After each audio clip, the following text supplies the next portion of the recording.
Hello everyone. Welcome back to Ludohistory and welcome back to God of War. There's a lot of folks in chat right now. Ragnarok, Sparta, Physician Historian, Strawberry J, General CM, welcome. To everyone,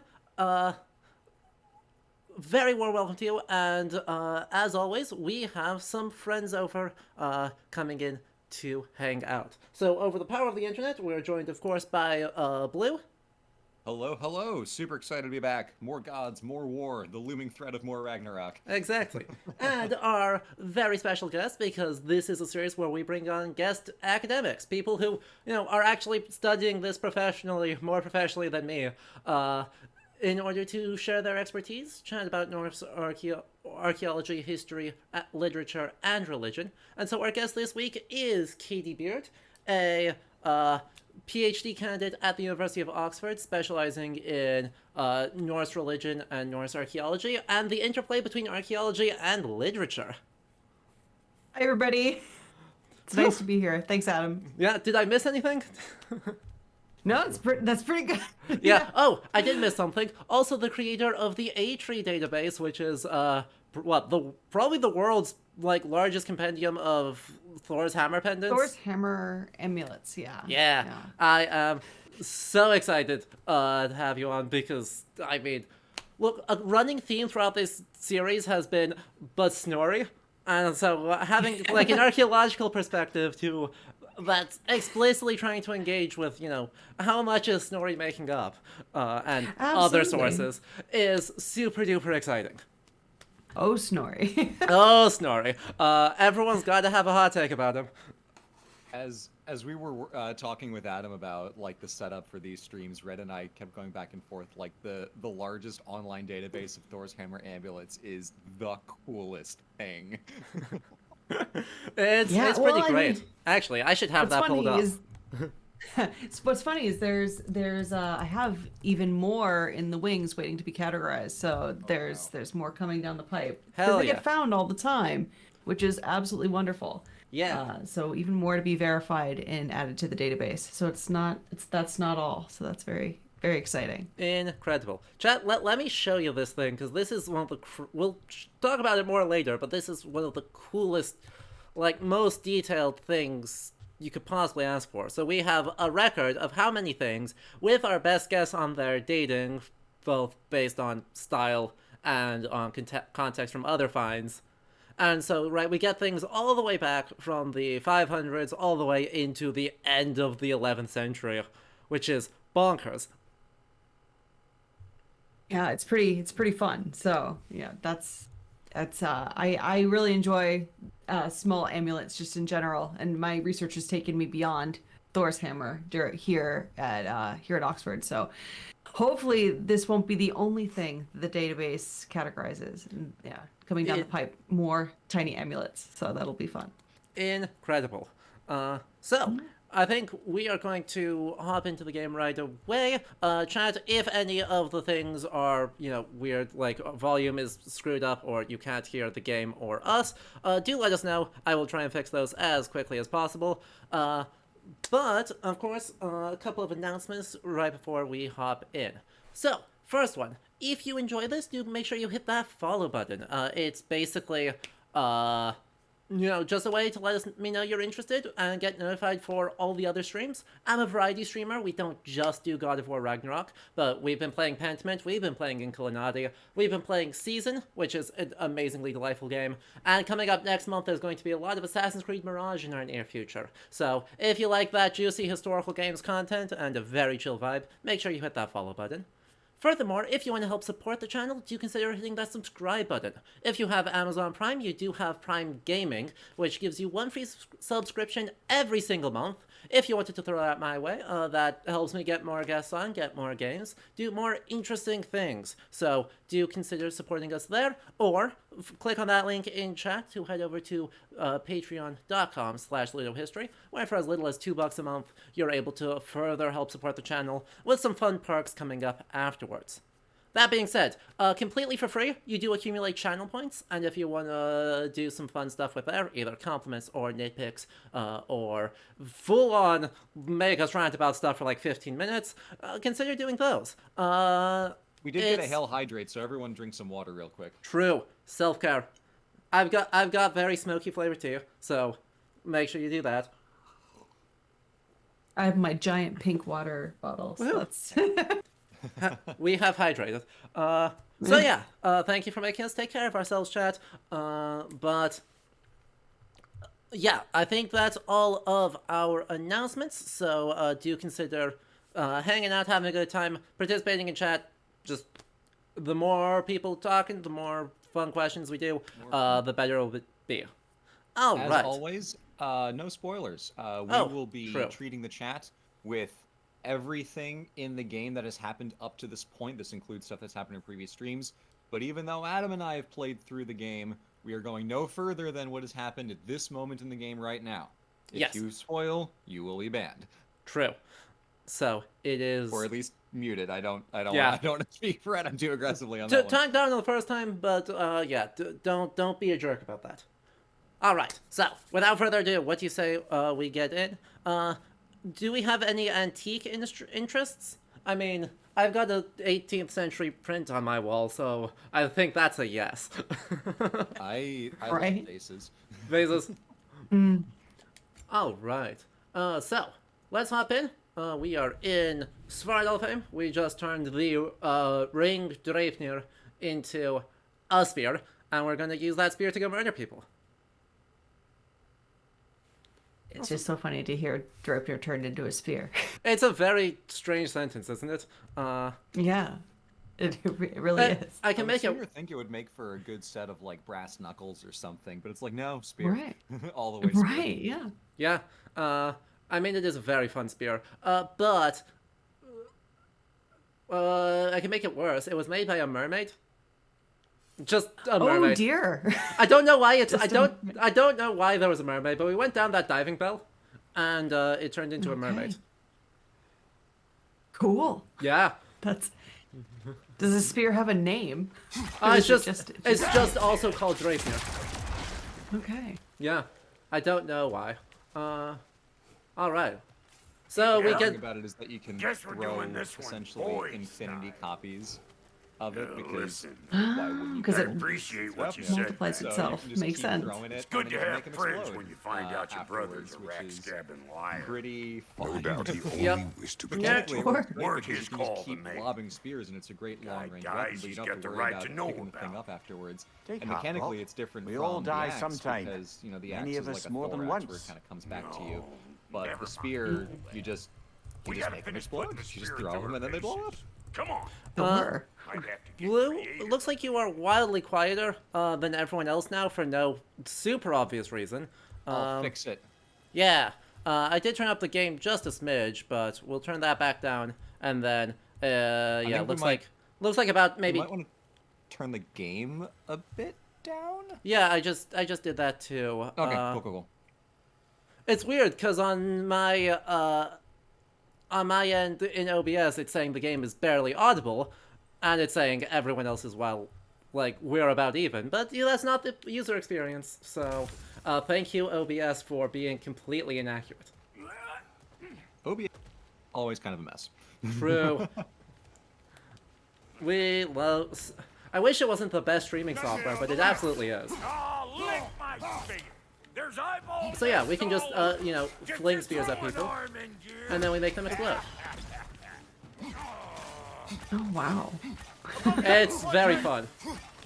It's Yeah. also very fun to have a weapon that's more like categorically Greek in character and how it's used, which is fun for Kratos because in at the end of the last stream we get an opportunity to play around with the spear with some enemies, and Brock, the character here, is like, "You having fun with that spear?" And Kratos says, "This is the first weapon of every Spartan," so it's a cool little character thing for him as well.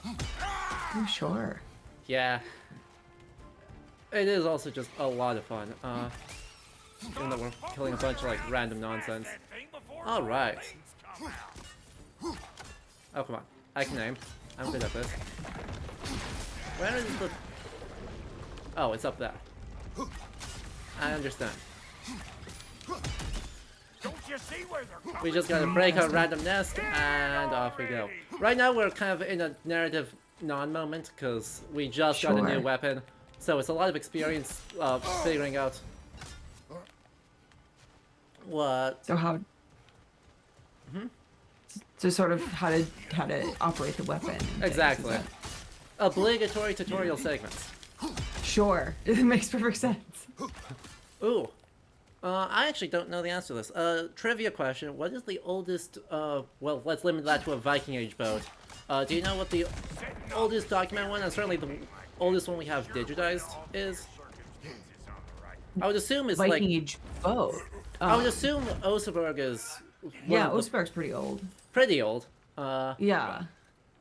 That would be, that one's probably the most well documented or researched, and also one of the most interesting ones, I think. Yeah. With there's a lot in there. You know, the two women and very interesting chairs and who, Yeah. you know, possibly connected to some sort of ritual specialist or something like that. So it is there's just a lot to dig in there. So if you're interested in that sort of stuff, the Oseberg ship's really the way to go. Unfortunately, the Viking Ship Museum is being redone. Oh, yeah. In Oslo, and yeah. I remember there was So- like a whole thing of like, oh no, we can't move these boats because they're falling apart. Yeah. Also, wasn't But there- I think they're Wasn't there a problem with like fund? Like they thought they were going to defund it for a while. I remember there They did, being a but they- big controversy about that. they've smoothed that over now, and I think they're finally like actually getting the new center underway. Oh, thank God. Yeah. I don't know if it's 2026. Don't quote me on that. That it's going to be open. So like, Oh, boy. there's a date. Right. Well, it's an amazing. I went to the Viking Ship Museum in 2014, and it's really cool. Yeah. It's an amazing ship to be near. Just Yeah, really. I got to go in 2018 when we were all in Denmark except for you. I went over to Oslo and saw the That was one of got to see the ship burial then. Looks like we don't yet have the equipment to Yeah. restrain the little bugger. So I think I see something in the chat asking if I'm a dirt and shovel archaeologist or the one that I'm more of the armchair variety. Unfortunately, I love contextualizing all the reports that the wonderful archaeologists in the field give us, and I also am a literature scholar like Adam is. So Yeah. bringing the two together in conversation, because the two fields don't talk as much as they should. Not even slightly. We are exorbitantly bad at that, and I'm not sure why. But I think the trend is the field's getting more interdisciplinary. So Yeah. that's a good thing. Very much. Ooh, there's like that's a funky looking troll or It's something. an ogre, I think, is what they want to call it in game. I'm not sure why, TBH. I mean, it's because it's. I guess it's because that's just an enemy they inherited from the previous one. But yeah, in terms of Yeah, I our think it's the Norse same- mythology Same game design units, as last time. this isn't. Poison! Right flank! There's a lot of things that are just like very vaguely named as such. So, what is this? Ow. A lot of these are just like brims, I think is what they're naming them. Okay. And so, yeah, our monster studies friends are kind of left out in the dust here because they're Sure. not doing a ton here. That is really digging into like the weird like folkloric monsters. There's a lot of kind of broad crossing of the streams between, Norse monster mythology and vague, hand-wavy, like British Isles kind of stuff. It's not always necessarily the clearest. Like in the last stream, we had a selfie just go up. Like, okay, sure. Cool. Exactly. So the bounds of what's coming from where is not always the clearest. Oh, sure. That being said, we do get to commit extreme murder here, and that's very fun.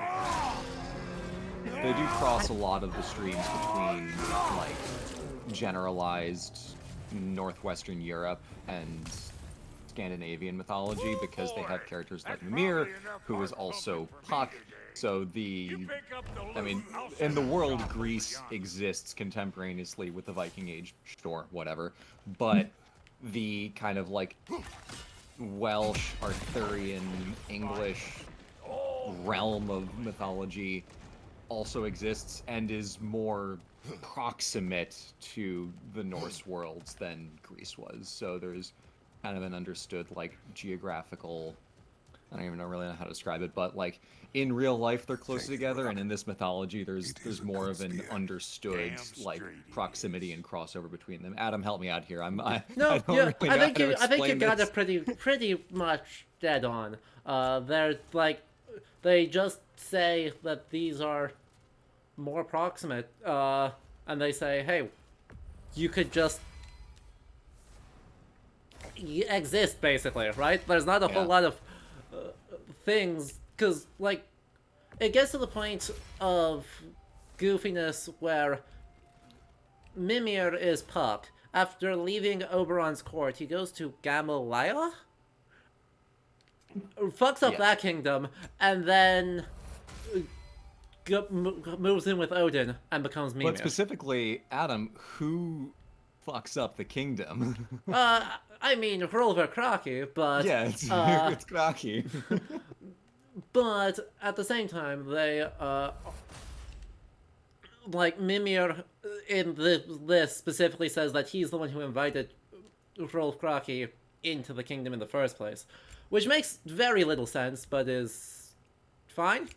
And it's not only that, Right. but if the name of the character is to be believed, there's a little kid over in Asgard who is literally shield chiefing. His name is Skilder, which I think is the intended reference. Sure. There's just a Reckon I lot see how happening. you'll There's be a getting lot there. that goes on with this when it starts getting into it. I have to respect the mythological grab bag approach, but it is pretty disorienting if you don't know what it is that you're actually looking at in front of you. Yeah. The pastiche of all kinds of things, isn't it? Because this game is very clear about the fact that it's creating a Uchronia, and that's, for the most part, abundantly fine because it's a mythological setting rather than a historical one. It's like, you know, pick your battles, fine, but like, we talked about this on a couple streams back, the Greece stuff. Kratos is understood to have lived through the Trojan War and also essentially the Golden Age of Athens and Sparta at the same time, which, like, Up here. it's like an 800-year Best I gap, find but you I know am what? a Fuck it. Fine. That's Been too fine. auspicious a It's all day. part of the same culture. We can smush it together, and that's okay. And Yep. I'll Sure. get those dates working for you. We I and now only we go hope zip Cinder's in lining, one piece by the time and then Brock's done we with them. finally get story. The ice beneath those two is Oh, thick enough yeah. under the best of Okay. circumstances.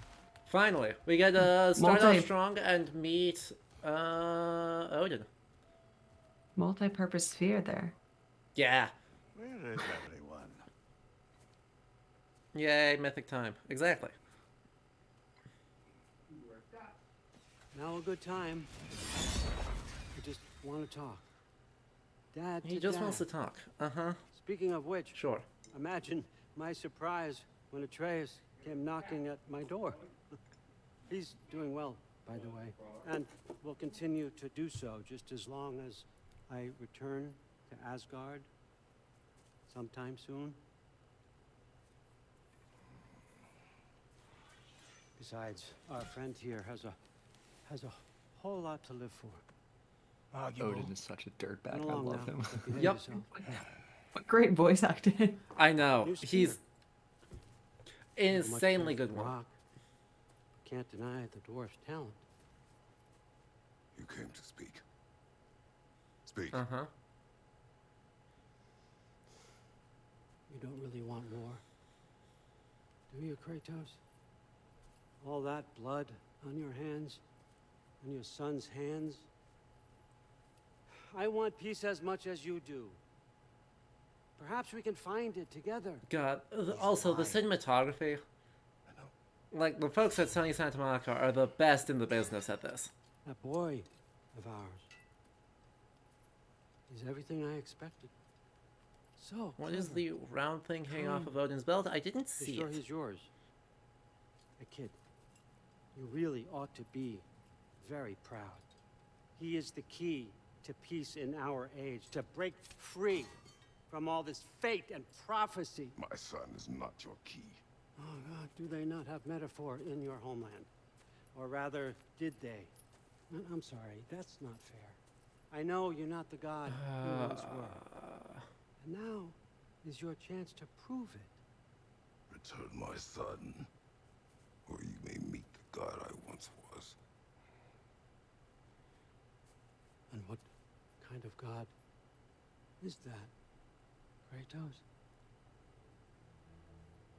What do you even know of godhood? In your lifetimes, has anyone ever worshipped you? Ever prayed to you? Can you even imagine that kind of love? No!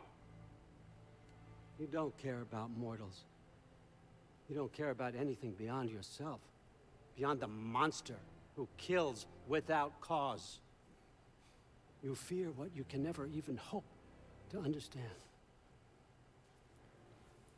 Is it any wonder that your boy is in no rush to come back to you? That's a That's good question. There's like that big, like clock-like pendant on the end of Odin's belt there, but I am not sure what that is. But I mean, Odin just accused Kratos of some pretty heavy stuff there. I do, and from the trailer, I remember hearing that, and I'm like, oh, like, has anyone ever worshipped you? Has anyone ever prayed to you? Like, that's a fascinating question to ask a character like Kratos. It's also a fascinating question, kind of in general, because, I mean, when we think of the, kind of quote-unquote pantheon of gods in the Viking Age, there's a lot of open questions about actual belief going on in that, right? Oh, sure. Yeah. Like, Or if people actually worship multiple gods at all, right? It could have been diversity based on what your region was, if you worship particular gods or not, or spirits or land spirits or whatever else. We're not entirely sure if there even was a pantheon at all in that classic sense, or if that was an invention by Snorri, the people who wrote things down to try to make sense of things. yeah. Arachne of Sparta says on the thing on Odin's belt, guess best, folding metal scrying mirror, but that might be me having come up with a city one.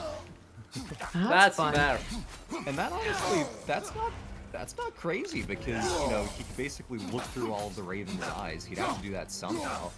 I'd buy it. Yeah. But anyway, sorry, my interruption. Sure. Something like a sun disk, also. Something like that. Yeah. You know? But I like the scrying mirror interpretation. That's very interesting. Yeah, and Big drop. I don't remember, do we have, like, actual silver mirrors from I suppose. Viking Age Scandinavia, or are we looking? We've I know we got have reflective. We've got like Don't reflective worry, though, surfaces, it's yeah. not being frank. Whether or not they were Crafted a mirrors or weapon trays to or kill a god. whatever else. I mean, Fair enough. Not entirely You're sure. on the Yeah. verge of Oh returning man, to I'd love form. if someone could make a Does it database scare of all you? the recorded Aiding silver another by reflective the god. surfaces Allocated. That would be Only there wild. was a template for how to Right? Start a war. I know. Tragic. Well, somebody wants to collect. If that no If longer somebody wants to concerns collect you, the then data, I'm keep happy me to right. incorporate it. Times had you in mind. Unfortunately, Law. the data collection's the hard part. Yeah. Actually, let's dig into that. What is the data collection process for something as wide-ranging as Atri? Oh, okay. So, there's of course there's some digital repositories in museums and things. And I've been very lucky to work with some great people at various national museums across Scandinavia. There's also things that are just in libraries, locked on cards that have never been digitized before. So going into special collections is sometimes something that you have to do. The biggest problem you come up against is it's the fear that you'll find something that you miss something because there's so many different places and things. And there's also things that just get dug up all the time. So you get people, especially with advances in metal detector technology anymore, you get so many people who are just finding things with their metal detectors. And recently there's been a lot of projects that have made it easy for metal detectors to report their finds. And so there's more conversation between museums and academics and people who are actually pulling these things out of the ground, which has been really great. But it's a lot of seek and find, and it's also the kind of that joy of discovery, and then putting all the data together to see if there's any really cool trends that we can pull out of it. One of the symbols that I'm working with right now is actually miniature spear amulets. So these little tiny guys. There's not as many as there are hammers. Hammers are the most often found in the archaeological record. But the miniature spears are really interesting. There's a couple dozen of those that I've found so far. Oh, that's very fun. Yeah. Super neat. Miniature swords too, which is neat. So Yeah. Well, when we say miniature, how miniature are we talking? Relative? little, Like little, really little. Yeah. Things that you'd and they often have drilled some sort of a suspension hole or loop. So you'd wear them on a necklace or on a bracelet or on some sort of suspended thing, maybe a belt. Yeah. Sometimes you find them in places like where a pouch would have been. So it was a personal object. Yeah. Awesome. So, in So that this case, Draupnir that's spear. someone is buried with it, You're prepared to use like it? either Yes. strung to their belt or in a Protect the pouch, trails. and then Yeah. obviously the No organic one's material checking rots what away, it is. leaving Nor no Just Yeah, replacement? exactly. That Yeah. may be my fault. Sometimes you get like a tiny little bit It is not stuck to my it or nature. underneath it. But yeah. Do you But the thing understand? is, so many are being found loose I guess a difference anymore of opinion is hardly that the most I'm that we setting can't aside really for this quite night. say As long as what the the plan context is to of kill these things Heimdall, are the definitively, rest because we matters we little. find There's so many also the more bit of that are news that Odin just like has some loose inkling than of what we're up to. in a great fine I thought context. I heard ravens. Damn it. It looks What like did this he is say? something's Lies, happening threats, here. and more We're, lies. we're sitting What in do you a expect? You think he lies that rail Atreus car. is in Asgard?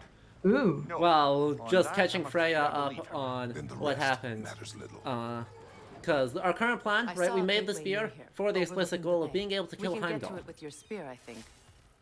This way. Because Heimdall is a jerk and no one feels bad Another about killing him. berserker gravestone.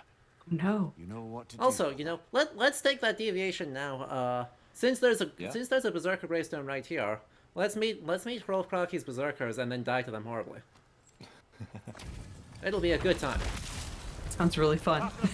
Yeah. One of the things I like about from the interaction we saw a second ago, the presentation of how immediately hostile Mimir is to anything Odin says. Like, obviously everyone's kind of on the same page that he lies, but Mimir is so emphatic about the degree to which Odin will deceive. Like in the first conversation, he says if he tells you snow is white, he's lying. Because Mimir obviously has a lot of history with him and feels the most betrayed.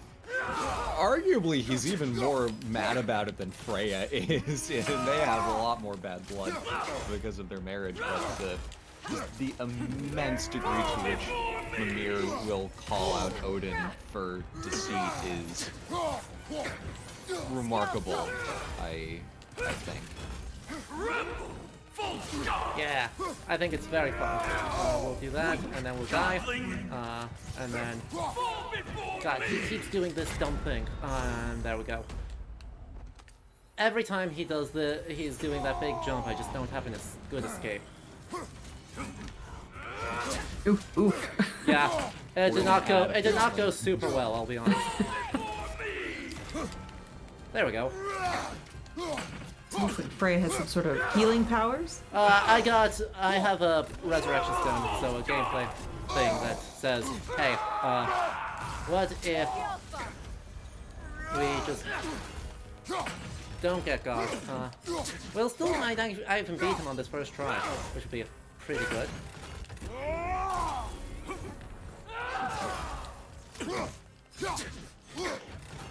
We should be able to just laser beam him now to interrupt that, which is awesome. I like how they included Yeah. the Ed in the name there. Hearth. Yup, Okay. it's good. I mean, there. Luckily, quite good. Oh. Really? Don't do that, jerk. That was a very close thing.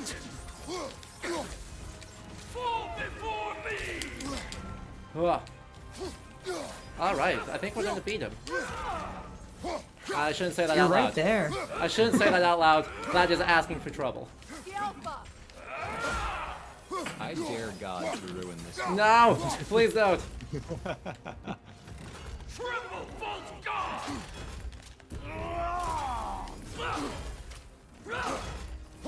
The helmet is very impractical, that's for It's sure. very fun. I mean, this whole outfit is the most impractical, right? That is the full horned helmet, the ridiculous shirtless guy, mostly a skeleton. And so yeah, these are the berserkers of Hrolf Kraki. Before there was nothing to be done. Finding Yeah, that help changed so things. to anyone who doesn't know, to introduce that saga, the full name of it is Hrolf Saga Kraka of Kapahans, so the saga of Hrolf Kraki and his champions. They actually do use that word elsewhere when talking about like the champion of the Jötnar or whatever other plot device they're referring to in the game. They do use the word Kapi, K-A-P-P-I. And so they actually get to, you know, recognize that exists, but one of the trials that they all get to kind of have to deal with as his champions, like Bölvar Bjarki, the Old Norse, probable analog to Beowulf, have to deal with Need you to get is something killing for a bunch of berserkers. Emma. A weapon. So No. that's one of the big The forge pieces I hammer, think little thing. Roderick Symbol Dale of the old uses as resistance. evidence that Berserker Feeling it solidarity refers to with not big All angry used to guy be anyway, till who the Aesir goes buried it under that who big, really gaudy like dwarf just statue runs in the out, bay. can But take to the dwarves 1,500 some good wounds, to see runs it around again. shirtless. Basically everything worried that might draw the Snorri Angry says Jarl's in England attention. Saga about them. Your father nearly slit my throat just to Roderick get to you. I uses might be texts like hospital Hrolf ship Kraka everything. to say, Just find me probably the bar where you not. got it. You'll certainly yeah, be able also, to reach new areas in the bay with that spear. We can go out there Aye. somewhere to do Might other be stuff worth if we looking felt for like it. Durlin's hammer while we're at it. Your Or choice, we of could course. not. Did the Norse have guilds? Not really. Right. But yeah. And Zoe, Also, yes. we got a question about the sweater. Yes, Now it is in you know fact what to do Icelandic. with Heimdall. It is the You just need to mass-produced find a way Icelandic to that you can get in the Aye, airport, though. that's still the plan. Not the handmade It ones. is. I will protect my son. So, Because it turns out making hoods is difficult on handmade. Sure. Did Holly make you a sweater when we Yeah. were living there? Yeah. That's rather what concerns me. A mutual friend of ours I commissioned 2 sweaters from, It's actually. words are nothing. Oh, True. So, I have a couple of Icelandic sweaters. It's great. Alright. You're getting ahead of yourself. Let's see if Sindri oh, has had any here's a luck. question for two people who would have a better insight into this than I would. The last time I went to Iceland was in 2018, and I Yo. found myself struck by the fact that whenever people were speaking in Icelandic, like, and I wasn't paying attention to it, just like I was hearing Icelandic in the background, it sounded to me like Greek. Because some part of the phonology is similar. Maybe it's just the vowel structure or some weird other thing. And I was like, was I just like young and stupid? Because when I went to Copenhagen, I'm like, this sounds like Danish sounds much different. The phonologies are different. The grammar is obviously, you know, in the same family, but it's like I didn't have that same reaction of like, I feel like I'm hearing people speaking Greek over my shoulder. I was in Iceland again last week, and I heard it again. And when people were speaking in English in an Icelandic accent, I'm like, is that a Greek accent? And I don't know if I'm going insane or what. And I know, like, none of us here are linguists specifically, but Hey, has I that, have like, a caught single either of minor you in two? it. Because I feel like I'm going insane over here hearing Icelandic and thinking, is that Greek? Like the furthest opposite edge of Europe it could possibly be. The problem is I don't know enough, Greek phonology to actually speak to that properly. But right, Icelandic, certainly compared to modern Scandinavian, is like wild. Very different. They're wildly like borderline unrelated. Mm-hmm. Because Icelandic is in name or in theory wildly more conservative. The changes it makes are far stranger than modern Scandinavian languages, but in general, it's a much more conservative language, phonetically and morphologically. So, there's a lot there. I would not really be shocked if you actually were hearing some sort of like shared phonetic values. But yeah, right. Icelandic doesn't sound anything like modern Scandinavian languages, and that's to be expected. And even reading it, I was surprised by how different it just looks on signage, because there are some letters that are shared, but the words themselves looked more, I guess for lack of a better term, Germanic. Yeah. That like I wouldn't be able to tell if I was reading Icelandic or German except for like the eth and the AE character.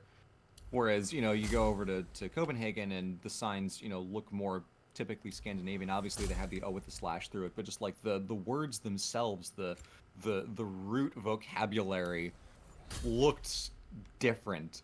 And I'm like, what kind of crazy pills am I taking that I look at Icelandic and I'm like, this looks like German Nope. and it sounds like Greek.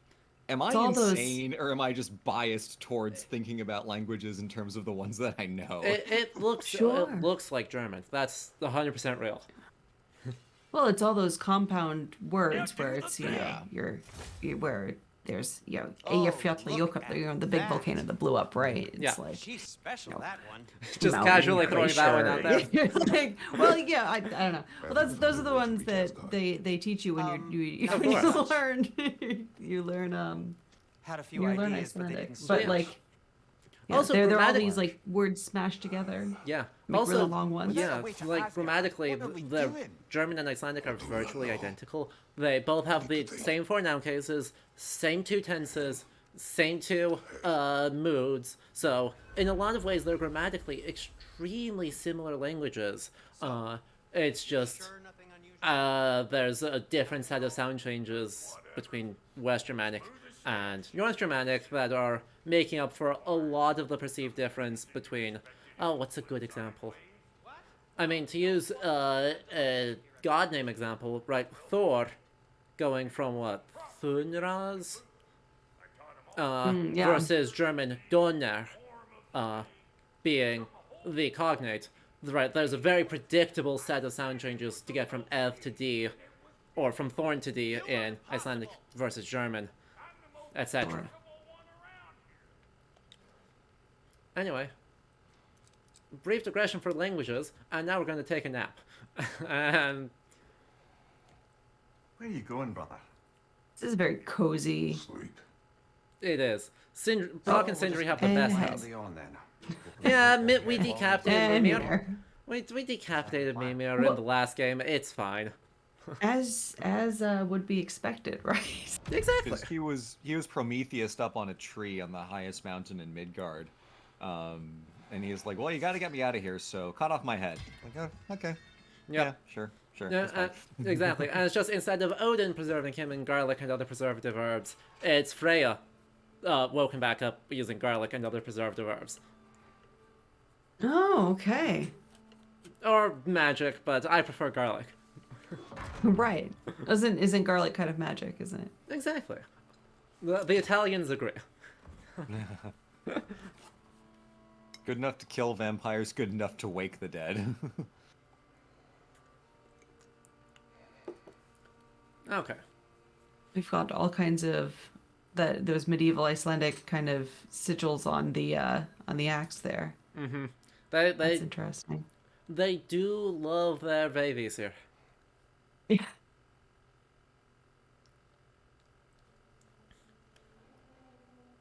Also, yeah, Kratos gets to be angsty about, traumatized by several previous games.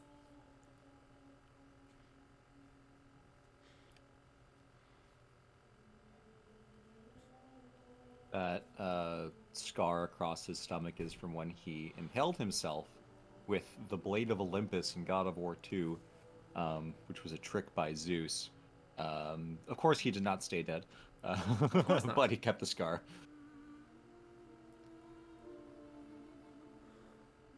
Ew, I felt that snuffing the candle out with the hand. It's one of the small details. Again, like, it's hard to gush about the character animation enough, but they're so good at conveying how, like, little Kratos registers physical pain. Yeah. But it's just like, whatever. Right. It's a good time. Yeah, He did also stab himself in God of War 3 with, I think, the same sword. yeah. Turns out he does that a lot. That he's picked up and then put back down. Nap time. 50% scars by surface area. Yup.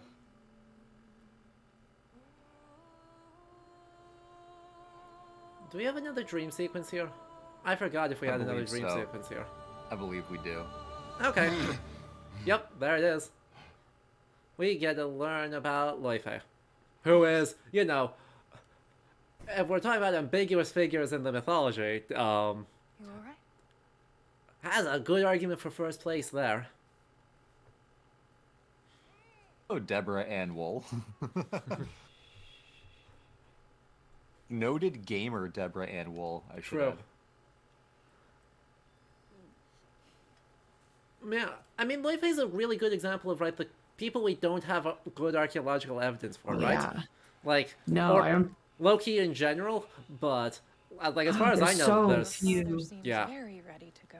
There's Shall very we then? little Loki in archaeology. There's way, maybe Grumbles. one stone that has a head that has its lips sort of looks like they're sewn shut, and it's like it's like a bellows stone. You stick bellows into it. Yeah.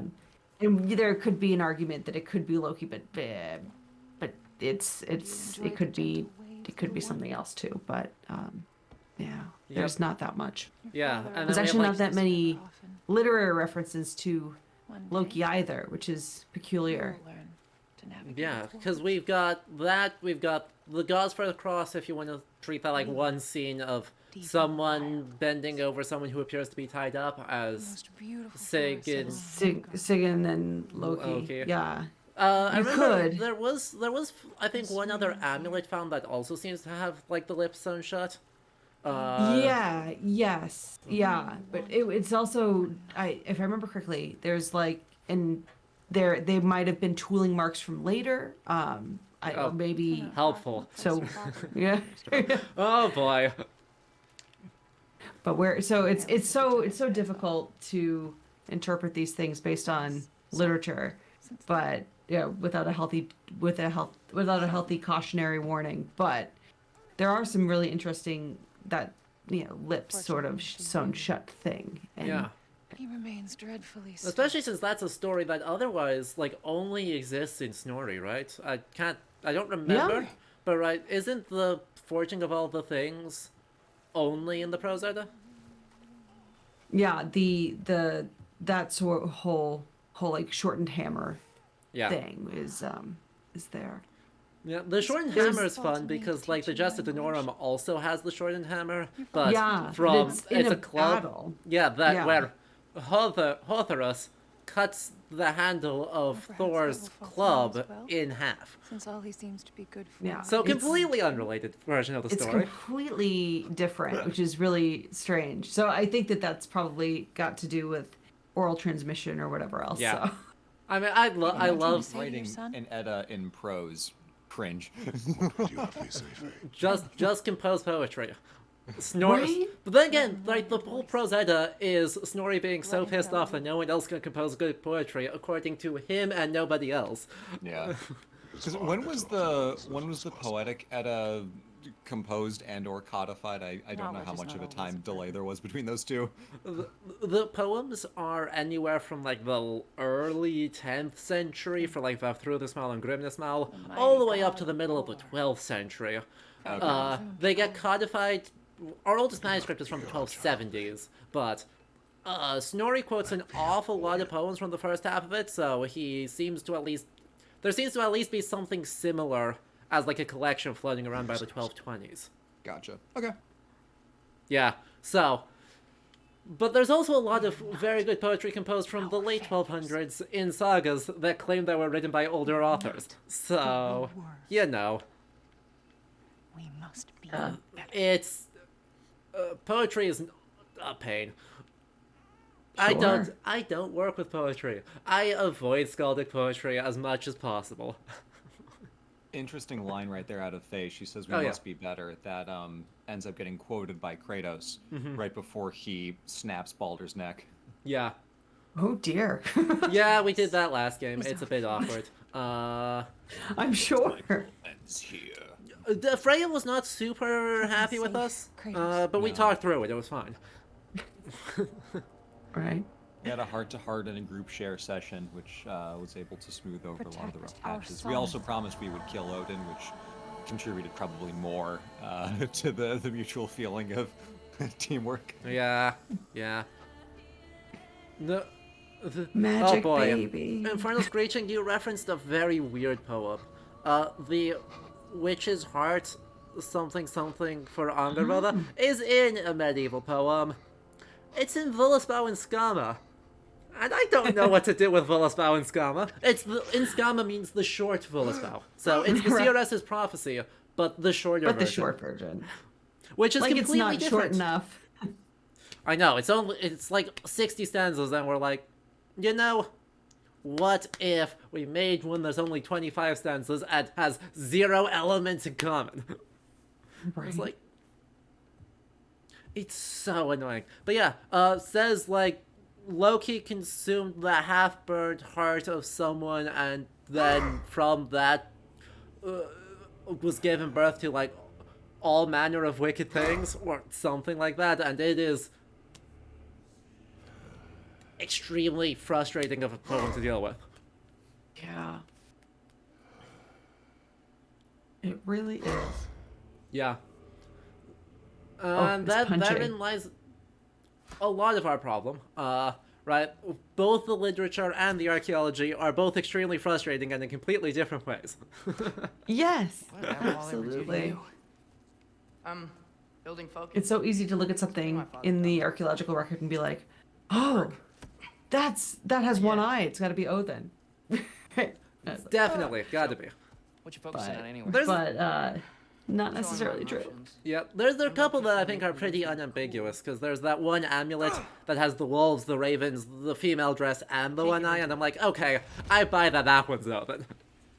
Maybe there's I was actually just I gave a presentation about this very recently to a bunch of this particular amulet, Yes. the Odin from Lyra, I think it's great, but once you're zombie man, to you a find group out. of Old Norse scholars, and one of the professors in the audience raised this interesting point about the raven on one of the arms, the wings were crossed like this, and she goes, well, ravens don't sit like that, Take this. and I'm like, Oh, Send my regards to they don't Sid cross their Lacey. wings. And I was that's like, true.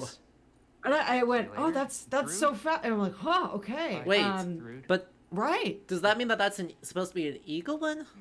Because Yeah, eagles do they're- sit like that.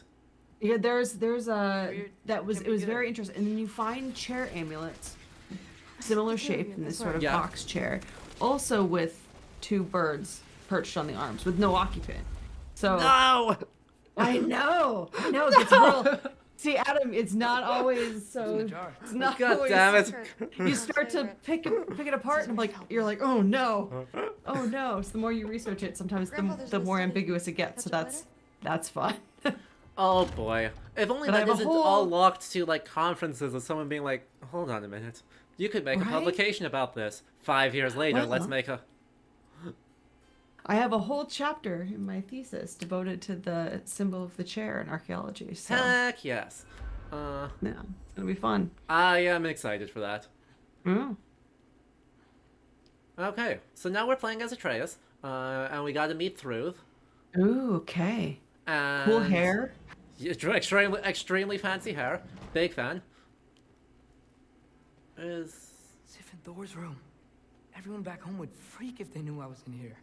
uh-huh. Wait. I want to look what at this am I doing manuscript. Hang on, this is. Ooh. You know, I'm just like this.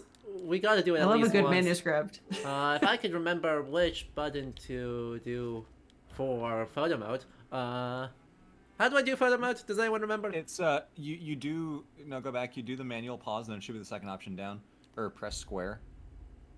Press square, or So you pull up yeah, the, in the this one do this. Yes. yeah. I the understand. aggressive pause menu. Yeah.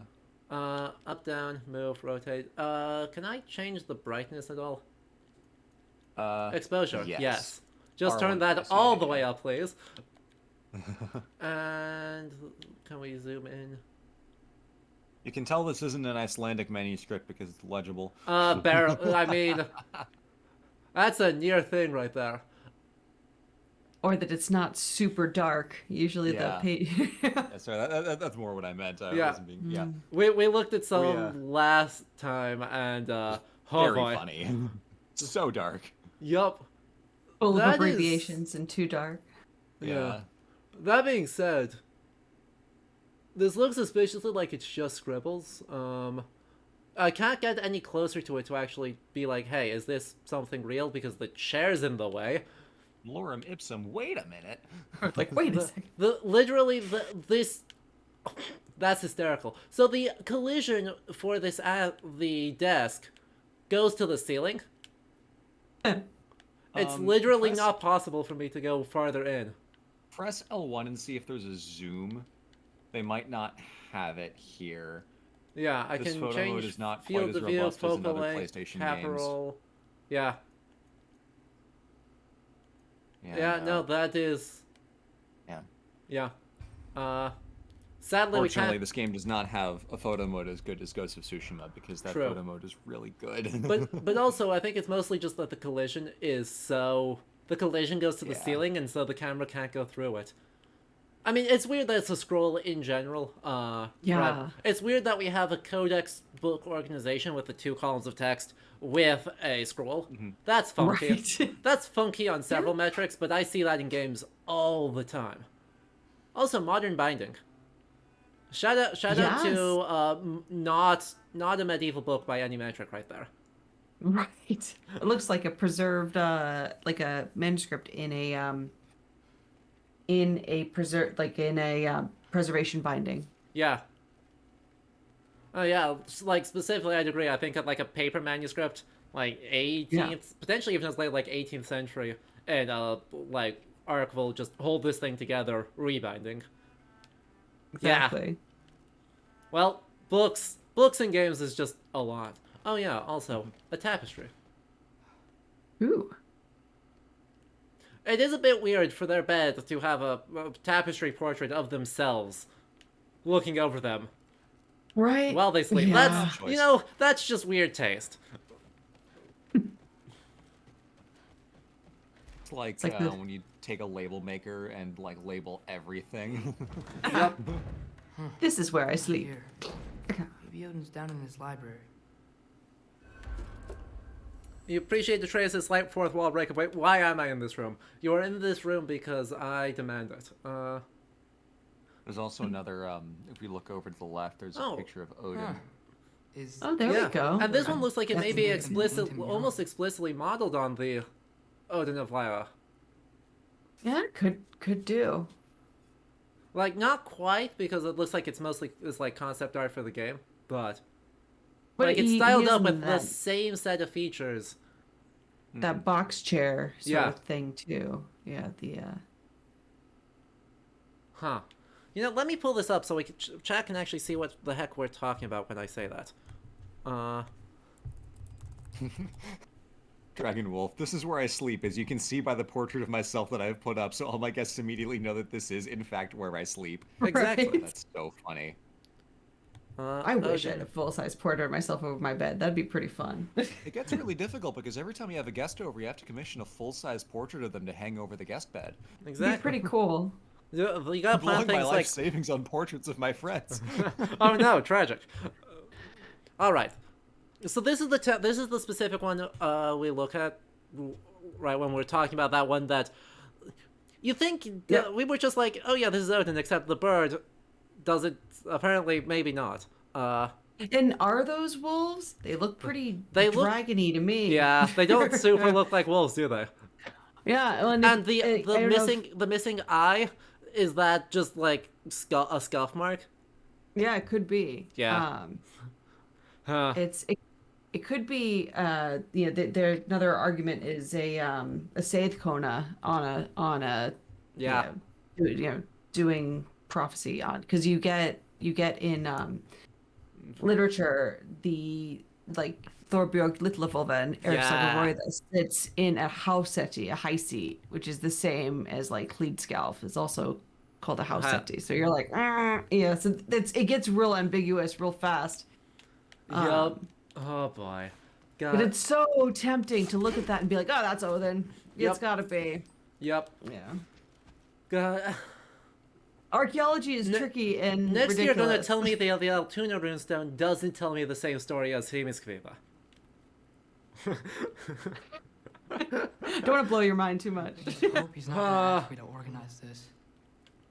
I don't know what either of those things are. That's okay. The Thor's fishing trip. Oh, okay. I think that one's is pretty. It's got the foot through the boat. It's got the guy with the hammer. Admittedly, he looks like Yeah. Charlie Brown, but it still has a guy with clearly a hammer with his foot through the boat and a giant beastie below it. I think that's a case of you wouldn't necessarily know what you were looking at if it wasn't for the literature. You're like, why is there a foot sticking out of this boat? Honestly, I like you better as a drunk. Oh boy.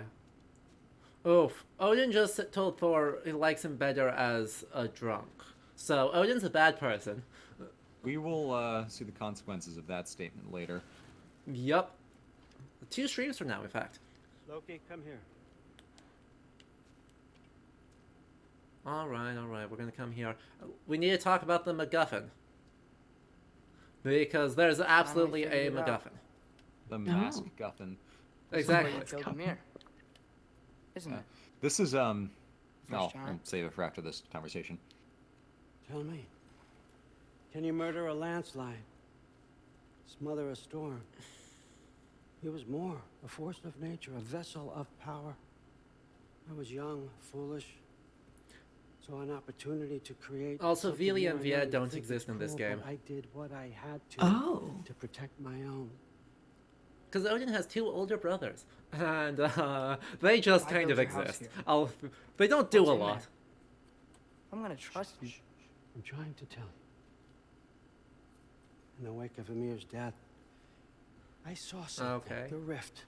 Uh-huh. Possibly the birthplace of reality. I looked inside, and something was there looking back at me. It whispered to me things I couldn't possibly comprehend, but I knew they were true. When it blinded me, I thought it was over, that I'd never see inside again. And then I found this. And I knew that it would finally let me see the answers. You see, son, I don't know where I go when I go. There's no Valhalla for me. Ragnarok cannot be the end. I need to know there's something more than this. I need to know what happens to me. And that's the truth, I swear, on my last good eye. That's the truth.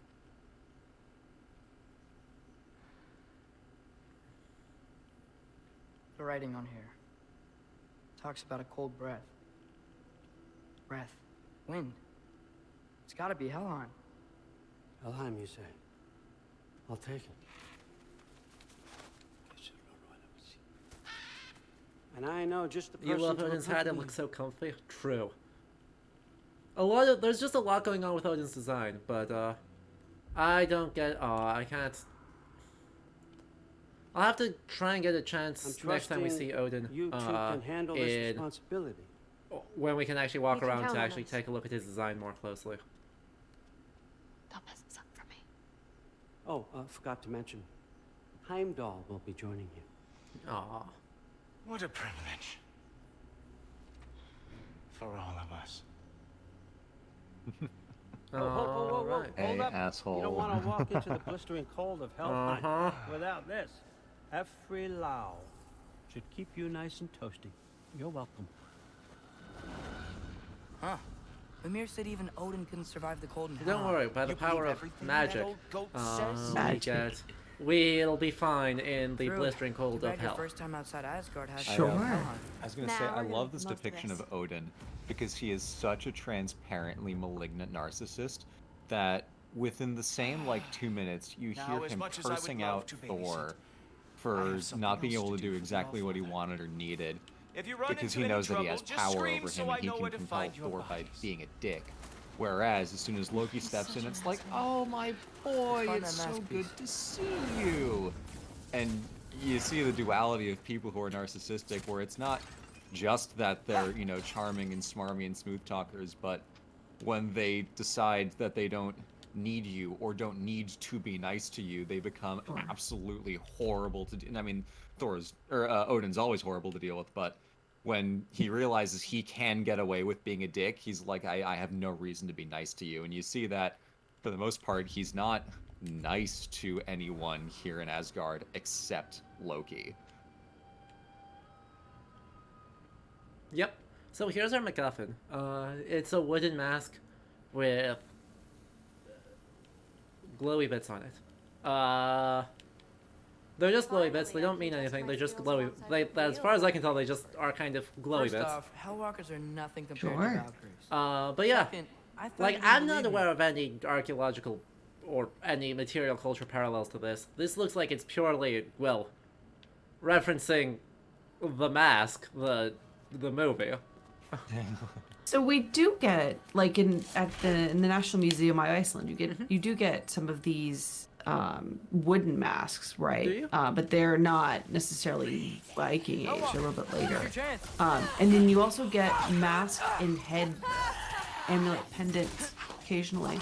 Oh, that's exciting.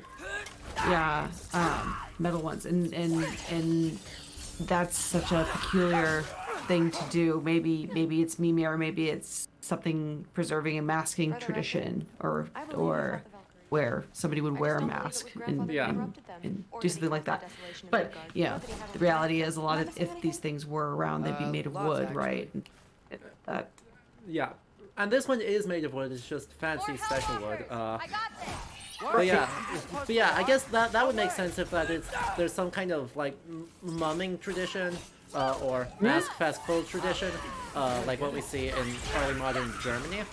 If we see more of the same I gotta say, in a Scandinavian context, that would make some sense. yeah. So maybe you Yeah. know. Thoroughly, maybe. Isn't that infuriating? Maybe. It's You not out get of the used to realm it. of well, not out of the what realm other of heinous possibility. crimes is my Exactly. grandfather I mean, Let's see. right. Well, I'm sure that it Decimated can be frustrating to Anaheim, folks in chat. Do let us know if you find that murdered frustrating. Groa, Uh, murdered Ymir. For me, right, Goes on and I've on. gotten to the point where I find that And where'd you hear all exciting, because Right, I do Ymir. too. right, Oh, so I've this given up traitorous the idea exile from of, bitter former oh yeah, Valkyrie. let's find out Got the it. truth Look, and like you don't believe make me, things. No, I don't. I'm much more interested in Either like you're what's full the of crap or range you're a of hypocrite for helping possibilities him. here, and Maybe just what focus on tells the us mission. something interesting. Yeah. And Well, the reality is every new thing that gets dug up has the opportunity to rewrite what we know about this particular period. yep, which doesn't necessarily bode well for how much we know now, but It's great for job security. it's great for job security. The other thing that Dead end. I think makes This is where is the super masks had to interesting with it Ooh, though it does What's glow. it say? yeah is like okay what's the one to do, just like stare at this more till we hit the next dialogue? No. Where was I going with that thought? There was a thought there. It ran away. It's escaped. It's long gone. See? More Hellwalkers. That means we're headed the right Anyway, way. you were about to say something, Blue? Yeah, I was going to mention really quick. Peter asked a question about Ingrid. Is there anything in the literature that could be spun as a sentient sword that fights on its own? Because right now the only thing I can think of is Jack and the Magnus Chase series by Rick Riordan and Excalibur from the Librarian franchise. Is there any precedent for a quasi-sentient flying sword? One of those is the correct reference. Okay. Well, You know, there's swords that's in- like not even a spoiler, so we're just gonna say this. This Freyr's sword. This is Freyr's. Right. This is just Freyr's sword. So does Skirnismal actually say that it fights on its own? I don't remember. It says something like that. It says that like it definitely has a personality, and it definitely like had its own agency that the loss of it made Freyr, or the giving it away to Skirnir when he was besotted with Gerda, caused him to lose his life there because the sword was so amazing and guaranteed the victory. Right? Yeah, I just can't remember if it's just sword good like all the other swords good. I think it might have. the- If I'm remembering correctly, I think there might have been something about it like having its own ability to battle. Yeah, I don't remember for sure because Well, it. there's a big hole I mean, up that there would make now. it Could be our pretty way much around. unique. Just because Maybe we can use the big crate. all the other swords basically have the power of fight good. If you hurt someone with it, they don't heal. I got this. We get a lot of swords with like in saga sure you literature that have their own personalities, or that we're okay, if you do right? something that I guess. makes the sword mad, it'll enemies. growl or not work or whatever else. Yeah, we looked at Skofnungar last time briefly for But I do the believe funnest a great example Valkyrie. of that Tell your mom the same thing. with its cute little If snake. she scares the life out of me. Also, a note on timing. I will have to head out in a little bit as I am quite spectacularly jet lagged from getting back from Iceland the other day. That's fair. But I've got a few minutes left in me before I start to really fade fast. Sounds good. Which time zone are you in? Eastern. So Eastern, okay, Not all right. terrible, but it was a lot of hiking and a lot of running around. So Yeah. Yeah, no, I, totally I fair. slept for probably 10 hours last night and could have gone for like 3 or 4 more. Yep, Sure. I'll make it up tonight as well. So that sounds about right. not calamitous. Yeah. But I've got How- got a video that comes out on Friday, and I need to do like a good 4 days of work to get it done. So that's gonna be a fun little Ah. hoist. Oh boy. Well, I will live. Really gotta get Yep. That's fun. Getting one How there. long were you in Iceland? Getting good at shooting For is a the hard week. Oh, exciting. Red, I'll be the first myself, Valkyrie Cyan, and a archer. handful part. Deal. of our friends. It fell through the floor. It was a good time. Could I'll be our probably way post some up. pictures on Let's head back down Instagram or and some find out. such before too long. But we were out outside we of go right. Reykjavik for most of the time, so we did a lot of hiking and visiting some of the natural scenery like Thorsmork and Southern Coast, Vik, Reynisfjara, and other kind of places like that. So it was a really, really good time, but it was a lot of physical activity. Sure. Absolutely. What's that? A Revenant! I'll slow it down for you! All right. But yes, Are you riding a goat now? Is that what's Rampaging Ibex is the name of the thing. I'm not sure why it's in Ibex, because those aren't really a particularly Scandinavian feeling thing. Yeah, not indigenous to this continent? I got nothing. But yes, folks, even though, of course, Blue will have to get going for the sake of sleep, we will still be continuing for Yes. a while longer, so do make sure you stick around for that and continues. for more fun conversations and murder. murder? And murder, yeah. Oh dear. All right, I think I will take that as my cue. But thank you so And much this for way's having me as blocked too. always. Of course. What's the Katie, message? wonderful to meet you and Yeah, talk it's great to meet you It's too. a It's little super, weird with super all these fun. buildings in the way. Yeah. but I think we're And going the right way. I'll see y'all soon. Red's gonna be on the next stream, and then we'll be back together for the finale. Adam, Red, and I after and- that. Exactly. Because yeah, All we right. are coming up on the late stages of this series. getting there. All right. Yep. Have a good night, Blue. All right, bye, friends. But yes, to remind folks of what the series is, as Blue signs off, this is a series where we are getting guest experts on while we're playing God of War Ragnarok, to be able to say knowledge is not just a thing one person has, right? I have studied this period for a while. I've studied how to play games, talk about history in games for a while, but I'm not the only person who knows stuff. And so we are getting colleagues on. We had a series in November and December with one group of colleagues on to get this started, and now we're halfway through the second half. And so if people are just tuning in, I'm joined by Katie so Beard, this who's a PhD candidate Sure. at the University of messing Oxford, with me? who specializes I need this in to go well. archaeology I need my and family to see what I can literature do. alike, No, exploring the we places both where do. they overlap, contradict, and trying to do that very important work of how they can inform one another in ways beyond just the vibes are right. Right. There was a lot of the vibes are right. Oh yes. I'm looking for this exact passage that I see in the translation of the sword that fights for itself. I know I've made a translation of this, Matt? and I'm Yeah. gonna find it. Looks like it's through So here. give me a minute, and I will find that. No worries. Let me get that In the for you. meantime, I just want to have a through the appreciation moment while we're looking that up, this thing is really because sweating me. you know, See anything it's in there? turning an extremely There. right, an extremely sparsely Nice. Whatever you shot. like crushed through the floor attested again. entity back and check it in out. the mythology, So, right, I talk shows about my up mom a lot. in the name What's of your Thor's dad? home, He's shows up intense. in Alvismal, like he's trying to force me into this. and mold. that's about it. I'm not sure that's me. Fleshing Well, I her know out exactly using what that that's like. gap Thing is, in the mythology I don't know what I want. is in order to create that you like do. a really figure it compelling out. character and a really likable person among the quote unquote antagonists of the game. Like Yeah. super duper important.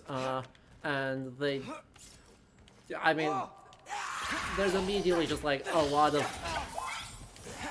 everyone playing the game I think has a lot of love for Thrill because, she's cool like that. I did find it, Adam. Yes, amazing. So it stands at 8. We have small, and then we've got Opex there, Ixtiel, Big Disc, the Alright. Jotnet, and I say, and that sword which fights by itself with Jotunkind. So it does fight by itself. Yeah, that sounds pretty unambiguous. Self-Ignis is not an ambiguous sentence or ambiguous phrase though. Yeah, fights by itself. Oh come on! Don't tell me that you got stunned in the slaughter. You should. Yeah. So yeah, we get this reference to The rush. Does it ever go a away? very important No, sword, and of course, doesn't. because Well, everything, we have a real the tough Jotnar time are finding the Asgard good guys in this. Skirnir is dead, and Freyr is kind of a bro. Odin stole Freyr's sword instead. Oh, yeah, Freyr is Skirnir- kind of a bro. Skirnir does appear in this game, in that you find a relic of him after he got mushed to death by a drake. Wow, So yeah, Which he is Master very dead. showed it was straight ahead earlier. that's Of course, intense. the way's blocked. Game is a What a little cool- loud during fights. Sorry, Or something. Annabelle. We have that kind of perpetual difficulty of it's quiet during the quiet parts and too loud during the loud parts. But I will turn it down just a smidge. Alright, we also have a Hail Hydrate and a Nitpick redeemed. So, firstly, hydrate yourself. Chat, take a drink, have hydration. Always good. Mm-hmm. And then, for the nitpick, right, there's something that, basically, as we look around, right, is there something here that you're feeling is, like, not quite right, that they're either leaning into, like, not very useful stereotypes, or that they could do something, like, more interesting and better, with this. Sweet. Like, Okay. I mean, it could be as simple as, hey, look, it's Art Deco. Like, the vague Art Deco is kind of weird. Yeah. Or you've got those like the fence posts look almost like runes, right? Which Yeah. have been. Yep. That's a little bit interesting. Yeah, actually, these ones in particular are really egregious for that. Wow. Yeah, it's pretty. Yeah, that's very interesting. That's, yeah, interesting is not quite the word I was going to use, but you're right. It does almost look like, those Old English Web of Fate Yeah, things. That's what jumped out at me when I was looking around. I was like, that's very. Yeah, which I don't think is genuinely ancient. I think that's another, like, Solomonic Grimoire tradition thing. Sure, yeah. There's a lot of Solomonic Grimoire traditions going on. Because, chat, the perpetual one, if you've ever seen... like that. True. Pretty funny. Yep, Too heavy? Shut up. we... I mean, I'll take a look. we see I don't wanna that, hear the right, rest. Elven is... Anything vaguely Elven is Art Nouveau, and anything vaguely Dwarven is Art Deco. And so you have Art Dwarfco and Elf Nouveau. Absolutely. Seeing the Valkyries fight. It's Strength and great. style, no apology. Where did we see that? Oh, we saw that in I think we coined those during Assassin's Creed Valhalla, because of course we did. Thursday. That's great. How appropriate. Exactly. But also, it's Tolkien, right? Oh, That is yeah. 100%. I mean, that's 100% Weta Workshop. But Lord of the Rings, Peter Jackson Too movies bad giants have to specifically. follow prophecy. Oh, sure. Who cares? Make Sure. your own path. Yeah. Just like we've been doing. I think that's also a lot of the vibe here of looking at very stereotypical realm of the dead, the dwarf sort of stuff. the very prisony aesthetic, right? Of needing Yeah. all like the barbed wire, so everything is just weirdly pointy. It's underground and iron and yeah. Yeah. And weird. We do have a nice basalt column though. Yeah. Well, that's very Icelandic. That's very Icelandic. Yeah, that's yes. That's a research trip to Vik right there. Yeah, it is. Actually, I saw some really fabulous ones up on the north coast. Step aside. Right, if you, oh gosh, which fjord or which spot is it? It's up at like the top, like Skagafjord there. Okay. Like Sure there's looks like it. an old like abandoned fishing village from the early 20th century that has just the most gorgeous basalt formations you could imagine. It Oh, also they're has so Arctic cool. terns, and Arctic terns are my nemesis. Oh no! What happened with Arctic Turn? I mean, they're just so territorial that I have been attacked by them multiple times. Oh no! Adam. Because they're just like, oh yeah, what if you're walking by, so clearly that means that you are trying to murder our nest, and so we're just gonna dive bomb you. Oh jeez. I don't think I've ever gotten in a fight with an Arctic Turn, but there's I- a first time for everything. Yep, I have twice, and I lost both of them. Where'd you But I'm going to Iceland twice in April and May for Oh, fun. conferences, and Yeah. so maybe there's still time. Yeah, if you go out by Huff, wish we could get there's a past that bunch of stupid Arctic terns, crate. and then through here. up on the north coast, there's a whole bunch of them, and they're all jerks. Oh jeez. Exactly, right? I exist, therefore I'm a threat. What if I Right. move this? That's So how all do it you get up takes. there? Oh, geese are violent though. That is something that I've gotten into fights with geese See if you before. can find a way Yeah, to cut the yeah. crate down Not on the in, never in side. Iceland. Icelandic I'll wait geese were so here. chill. Oh, I don't have They to would- find well, a way they down yeah they just like sit in the pond and get cold. Like, Exactly. yeah, that's- Heck, even our friend the Swan that lives in Reykjavik, Was that just too rude like about her was grandfather? chill. She should know Right. the truth. I know it was a swan. I didn't Oh, think that was yeah. physically possible. Guess so. I lived in Minnesota when I was a child. Oh yeah. And Talking to Ingrid. there was this one day I was like feeding the ducks with my mom or whatever, and you turn around and all the geese like swarm you, and I had like complete trauma from with geese like chasing me as a child Yup. because of the massive Canadian geese in Minnesota. Where can I get a better Exactly. view of that For crate? whatever. Oh, God, I mean they're so jerks. They're such jerks.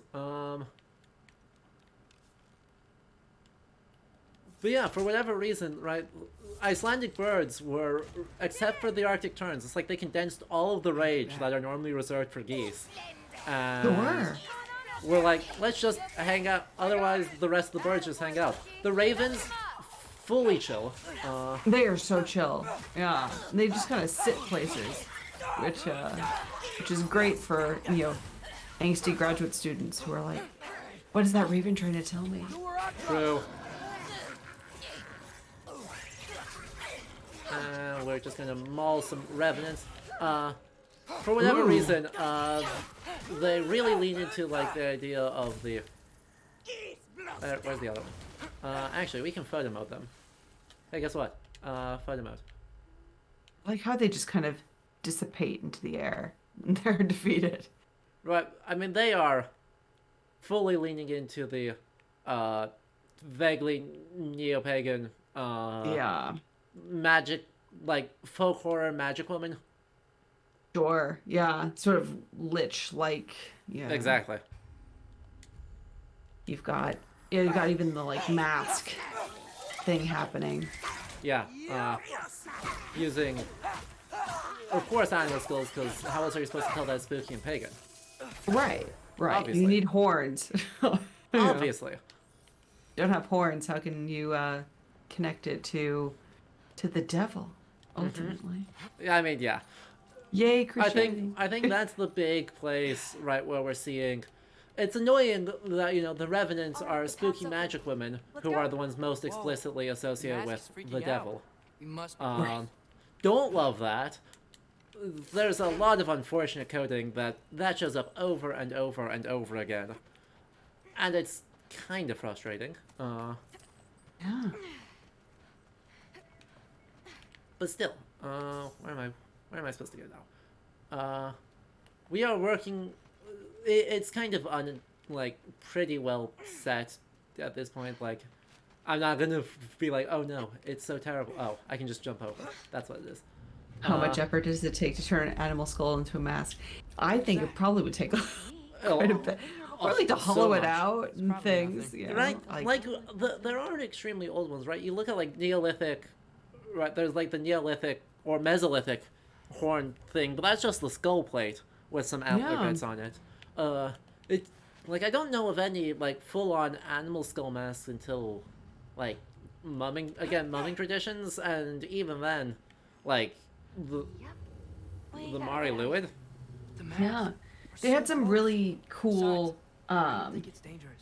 That there was the Stonehenge exhibition at the British Museum. Yeah. I can feel what he's And they saying. had that. I think you went to see that when you came to visit me, right? It closed the week before I Oh, that's it closed too bad. while I was in Leeds. Yeah. They had one of those. It was like this. The animal horn thing. This sort of Neolithic stuff. And Yeah, it that's was the one really I'm- neat. All right. Yeah, that's the one I'm thinking of, right, where it's got like that skull plate with like the two little antler nubs on it. Yeah, And and for- I was like, oh. wow, that's pretty neat. It's pretty neat. It's the most bone I've seen on any extremely ancient, quote unquote, ritual something. So this is not Fenris. This is Garm. Right. And we are What are you doing unchaining. there? We are just unchaining this puppy. Oh no! Why would you do that? Because we think he's sleeping on the last piece of this MacGuffin mask. Yeah. That's a really cool interpretation of Fenris. Yeah. So all right, we'll get more Fenrir content in a bit. But yeah, right now this is Garm, the hound that housed before the gates of Gnita. Oh, okay. So this is Garm. Okay. Yes. So yeah, we are in the location of Gnipahatlir, which is a place in Völuspá, right? It's an actual mythologically mentioned place that appears once and There. never And else. lists of mythological places, right? Exactly. Looks like there was another one under his Aww. But what a good puppy. I mean, ignore all the blood, but what a good puppy. Nice hell puppy. Exactly. Chat, can we get a puppy in the chat? Spam those dog emotes. For the good boy. There's a whole bunch of dogs look and in the chamber wolves he was going. in Old Norse literature, Yeah. which is pretty neat. And there's a lot of like really interesting articles and things that are being generated about them recently. Ooh, fun. Yeah, we have another PhD student here at Oxford who's doing his thesis is on dogs and death, which is going to be really exciting when that comes out.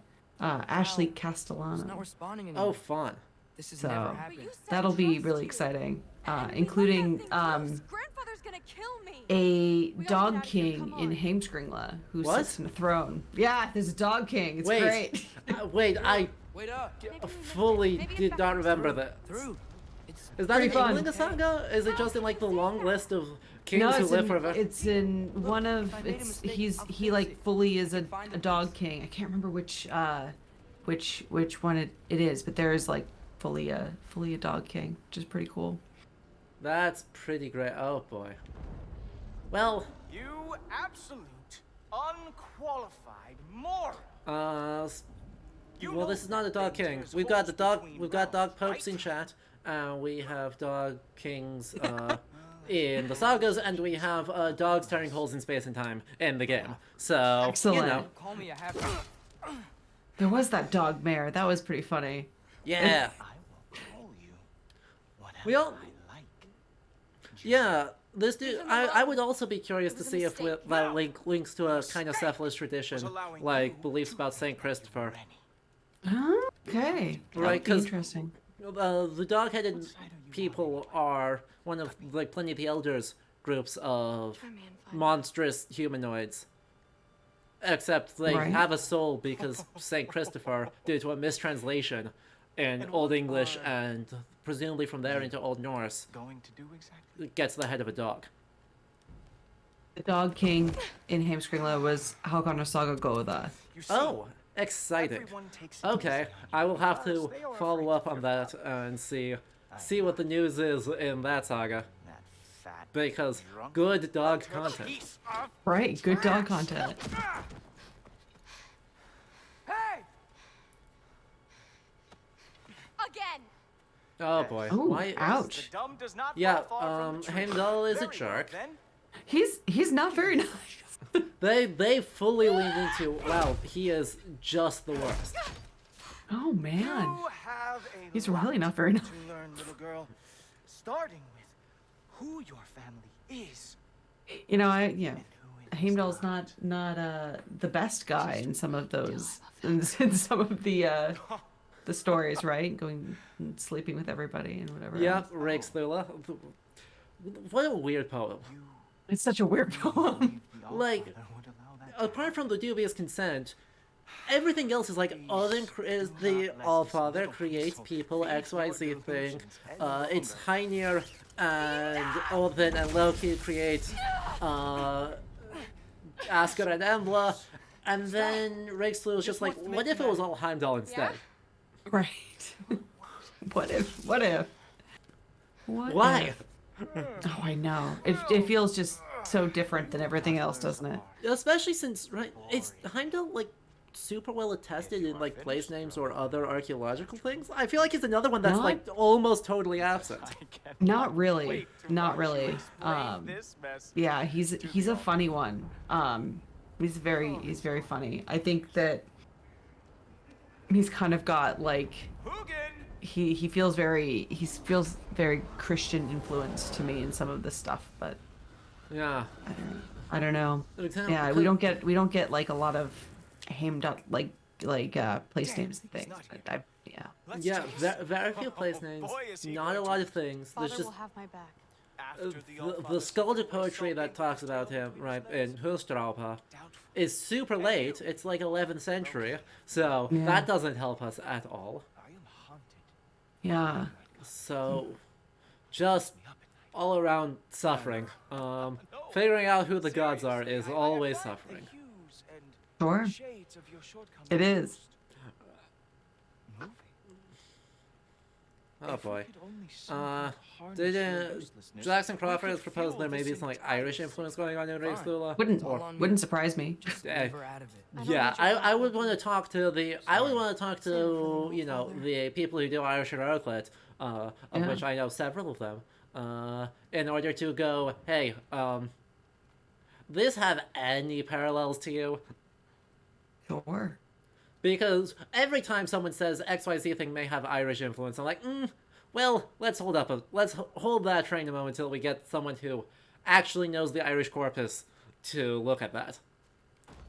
I mean, same deal the other way around. Anytime the Irish folks are like, this might have Norse influence, Okay. we're just like, let's run that one by. Let's run that one by the Norse people, the Norse scholars, before we get too excited.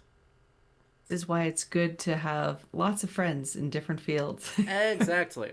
And to go out for a drink with them and then be like, do you know? Yeah, it's always fun. Yep. Once again, the stupid More collision. books. The stupid books, and also the collision on these objects is so The wonky. scrolls. I'm not able to actually get a good look at I love Odin. those chests of drawers in the back too. Is that what they are? There's like chests of drawers. Maybe just chests of chests. Well, it's hard to say. It's hard to say if that's like supposed to be drawers or just like a. Oh no, there just might be. Yeah. Or if it's just like weird iron banding on. No, I think it is weird iron branding. Okay, that makes a little bit more sense. I thought they had like knobs, and I was like, oh no, that's really strange. There's also no lid. So that's just like a box. So that might be just like a single drawer. Nice. Which would be weird. And also, yeah, look at that thoroughly modern modern collection. We love it dearly. And the candles. And the candles. Yeah, the candles are just great. Very pretty. They're pretty, they're just not historical. Right. Oh boy. Making game worlds is difficult. I'm trying to get a look at this little dumb thing that's just rings of silver. It's just like a spiral on a pendant. Is that you know what that reminds me of is like you've seen the Eggvet girl, right? Where she's got it's I have not, I think. If you type the name in chat, I'll pull up and see if I can pull up an image. Let me see if I can pull up an image. Yeah. Because then I can it's certainly not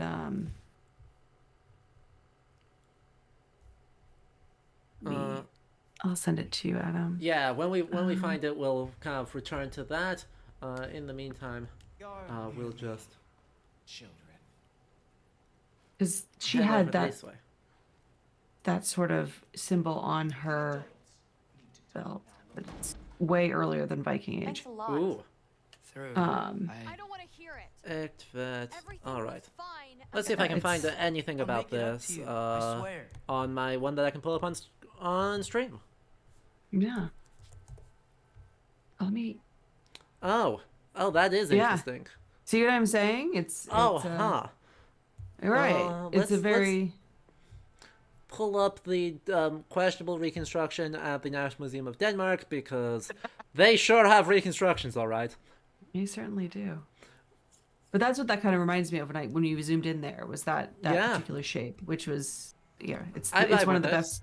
Yeah, but it's way earlier than Viking Age, 13 something BC.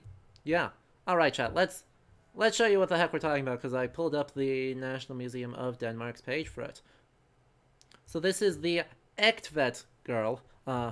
Not... That was way overpronounced for Danish. Ektvet? That sounds better. Ektvet girl. Danish is horrible. I never studied in Denmark, so I will default to you for that one. I'm mispronouncing it, don't worry. It's just, you know, Softy is the worst. Storahøj near Via. And has this giant strange belt thing.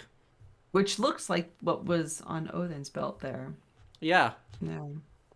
But which is Nordic Bronze Age in roughly 1370 BCE, which is long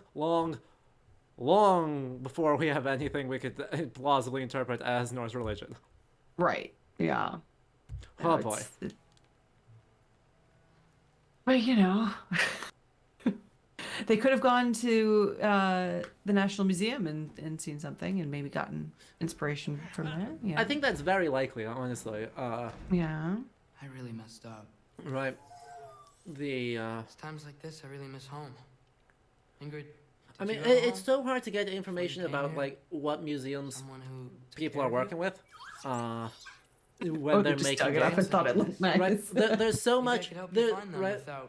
There's a lot of cases where, you know, yeah, they could just see something on a Google search and then be like, "That's nice, let's move on."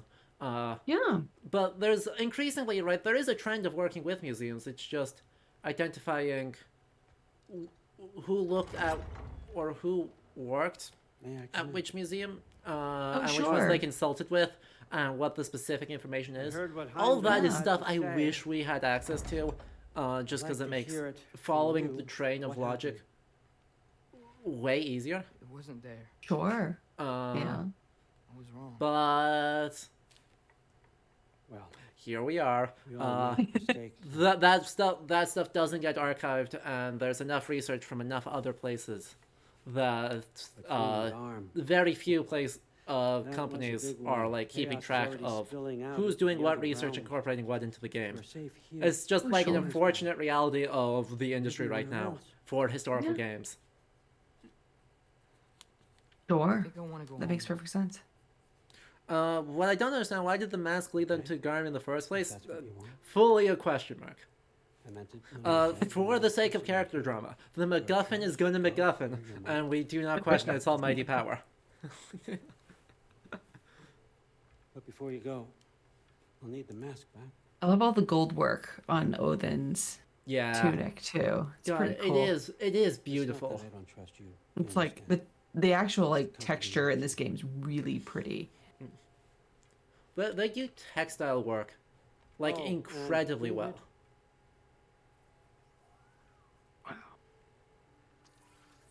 You even like Odin's kind of like woven belt thing recalls the Ektvet girl a little bit. Like yeah. I wonder if they did draw inspiration there, because it's like that rope sort of thing. Loki, when you do decide sword. you're ready to continue our work here, goodbye, sword. will be waiting for you in your old home. You screwed up. Doesn't change the fact that you're welcome here. All right. Well, time for Dad and Boy to end up in the same place. To Mimir for me.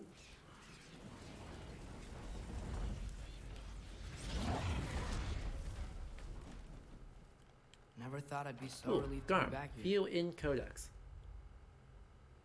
Aw.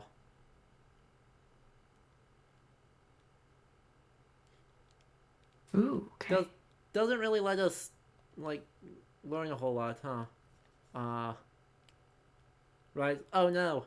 It's mostly Atreus having character writing rather than let's get some detail about what Garmr is. It makes me feel kind of sad, chained up and in bad shape. Exactly. Like, I mean, please take better care of Garmin. Exactly. I mean, it makes a lot of sense. That's the thing I've also noticed as like a trend in Norse adaptations, is that everyone feels really bad for Fenrir, chained up with Gleipnir. Yeah, that's for understandable didn't- reasons. right. He Better use the he Mystic didn't. Gateway quick. I don't know. He wasn't doing. It was the potential for Yeah. Fenris or Garm. Ulver to do How did something I screw up so bad? bad, not that he was actually doing anything bad. It's like, oh, that's very nice. And they tricked him. That wasn't. He just wanted to play a game. Yup. I Who bet can like, break the chain? Yup. Almost home. It's gonna be But fine. it's something right. It's always struck me that the Everything's fine. mythological writings don't really seem too bothered by that. No. Right, like the prose Edda feels worse for Tyr. Like all the other gods think this is hilarious, except Tyr didn't find it funny. No, in the because he prose lost Edda. his hand in the process, right? Exactly. It's not- But Fenrir doesn't really like the idea of it's inherently a bad thing. Like, does not seem to exist in the medieval writing as I interpret it, No, no. right. which is really funky. Like, Ooh, we've gone into a portal or something here, huh? yeah. So we travel via just like walking around through the tree, right? Walking around on Yggdrasil to traverse between realms, and we came back to a house in the center of Mimir's, or on the center of Yggdrasil, and found that releasing Garm has negative consequences for Brock and Sindri's house. I think that's mostly the outcome is that bad news. Brock and Sindri's house is in a poor state.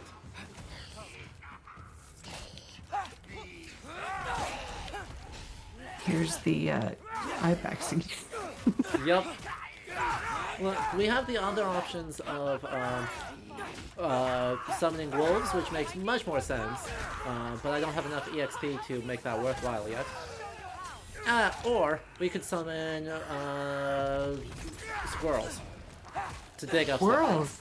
I have little ratatoskers. Yes, actually explicitly little ratatoskers. Oh yeah, also, we can do this, because we're Loki. Yeah, why not? That's how that works. Oh, very cool. Oh boy. Shapeshifting. You know, we're not going to have turning into a horse and the consequences of that decision. So instead Wouldn't we'll that just be- have... That's a whole different game. That would be a very different game. I appreciate that they did not decide to do that. Because that'd just be a lot. You know what? It would certainly be a choice. Exactly. Or do you want to play that game? Not particularly, no. As it turns out. Please stop, Hellwalkers. You're not nice. It is weird enough to translate that. I really don't want to experience yeah. that any more personally. Thank you. Sure. Now, I wish we did have gender fluid Loki because that would be based. Yeah. Oh yeah. But- That's always We sadly interesting. is not something this game really leans into, which is I think one of the weaknesses of this game in terms of representing. They do in a lot of ways a really good job of showcasing like a really interesting and inclusive reinterpretation of the myths. So that was one place where I did wish they could go a little bit farther. there's so much. It would be there. again a very different game, but It would be be. extremely cool of it. Yeah. Ow, there's so many of these. Oh, I need to just head over this way. Duh. I missed the note of Freya. It's like, hey, we need help. We need help here. Right. Loki's gender is all of the above. I like that. Exactly.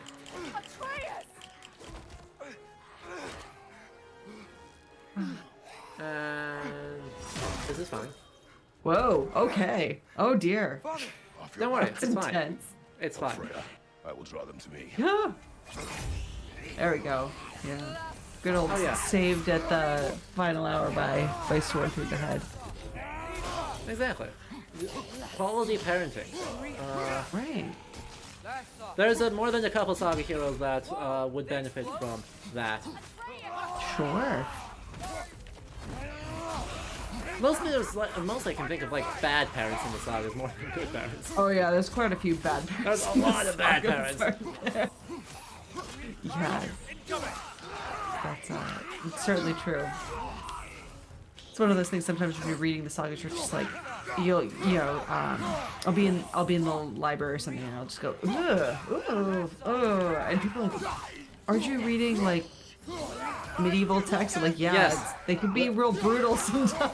They're rough. The one that always stands out to me is like Thorstein's, what was it? Thorstein's Father, the short saga of Thorstein's Staffdrup, Yeah. where his dad fully tries to assassinate it.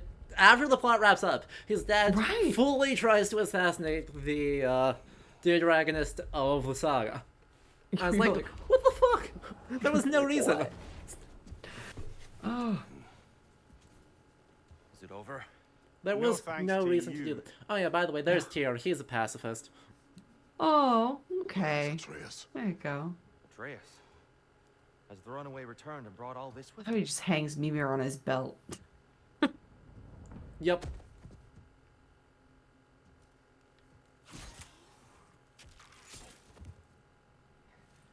God, just hold still. I told you I'm fine. Ooh, you're bleeding. Quit your blubbering. Apparently there was a lot of explosions when we closed these things.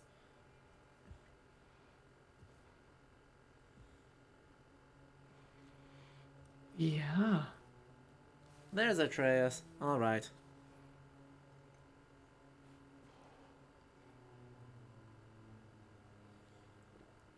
What does Lysa Rifa mean? Literally it's just close rift. So, Opna and Lysa being antonyms. But I believe it is related to Locke. I'm not super sure on that though. Aw. But yes, so the translation of the Old Norse is extremely literal. It's just close it. Aww. And good parenting moment. Yeah. Nice and cozy. What has happened? Yep.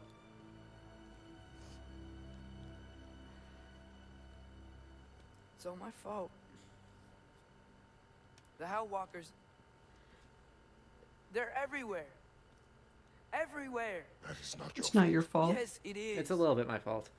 There was a wolf in hell. He was in chains and I set him free. Mimir gets to do exposition I now. thought that if Garm! Great bleeding fuck, lad! You freed Garm! Garm.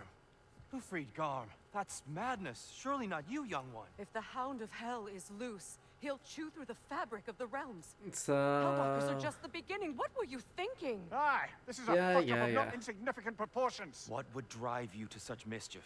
Is this Loki's doing? Enough. Leave him. Atreus has made a mistake. Aw. One that we will fix together. No. Grand. So Now, many if you don't saga mind, plots I'd would just rather not stay happen here. if their dad, Visits if to they were like, Caroline. wow, that's a mistake. Let's be more pleasant about it. Right. Right? I also think of like Edvega Saga and like how a not insignificant part of the mid plot of that is Amunukat trying to deal with how just colossally awful his dad is. Oh, sure. how much do I have a way back to Elon? Perhaps the squirrel does. So, with you at once. At once, I say. oh hey. Oh hey Ratatoskar. Hi Prozd. Gentlemen, I apologize for my brusque tone, but whatever Oh, has cute lately squirrel. transpired in May Uh-huh. is completely unacceptable. Is that a squirrel I must person? insist you No, Yes, no, it's it's just a a- squirrel. Without further No, delay. no, it's a squirrel person. Okay. So, implore you, return starting to off as an Hell ordinary post squirrel, haste became and undo whatever a it very is you've dapper, done. well-dressed, polite squirrel. And also that's Excellent. Ratatoskar. Okay. Yeah. And We are going. Ready to stir up some ish, huh? Let's do it. To be fair, Scotland was an awful child. True, but Scotland was an even worse dad. Oh yeah, he was a terrible. I don't know, like that's just like a whole generation of like 3.5 bad dads. Yeah, that's some. Cabell That's a trauma Dulver's right there. terrible dad. No. Scotland, horrible dad. Ayat, From Dropnet. terrible dad until the last possible moment when he has slight change of heart. What's its story? I do not know. So we're fully at 2.5 bad dads. The story of Ale Scotland. ZX the Almighty, does Neathogger show up? We already killed Neathogger. There's an optional thing of having to rescue her children, He was chained up for and a very long time. so that Ratatoskr can be a surrogate dad. The most dangerous. Oh, that's cute. It is cute. They're jerks. They hide in little rifts in the world, and then will jump out and bite you. Come on, we gotta get across. But yeah, we fully use the dimensional portal to murder What? No, Are you not working with him? murder it's Neathogger. not what you think. Whatever he promised, Huh. he cannot. It was So who kind of does- awkward. I don't. So who does Ratatoskr But he has bother something now? I If it's not Neathogger. Hard to Us mostly. Though Oh, there we go. we seem to bother him more than he bothers us, because there's a little bell you can ring in order to summon him. And makes if sense. you do that, and you can just keep ringing the bell over and over and over and over, and he has different dialogue each time until he eventually yells at you to shut up. So we are the bothering. There you go. Good. None of this spreading rumors deal. Just Ouch. yep. These Hellwalkers have it coming. Right. Kaboom. Also, there's a raven up there. There you are. We're going to see if I can snipe the raven. Because that's another optional objective. What, snipe all the ravens? This ice Yeah, is in the way. because they don't want to be... They don't want to be ruled by Odin. No, of And course they're not. his spies, and we don't want that either, so we're going to kill No. them. Fair enough. That's how that works, right?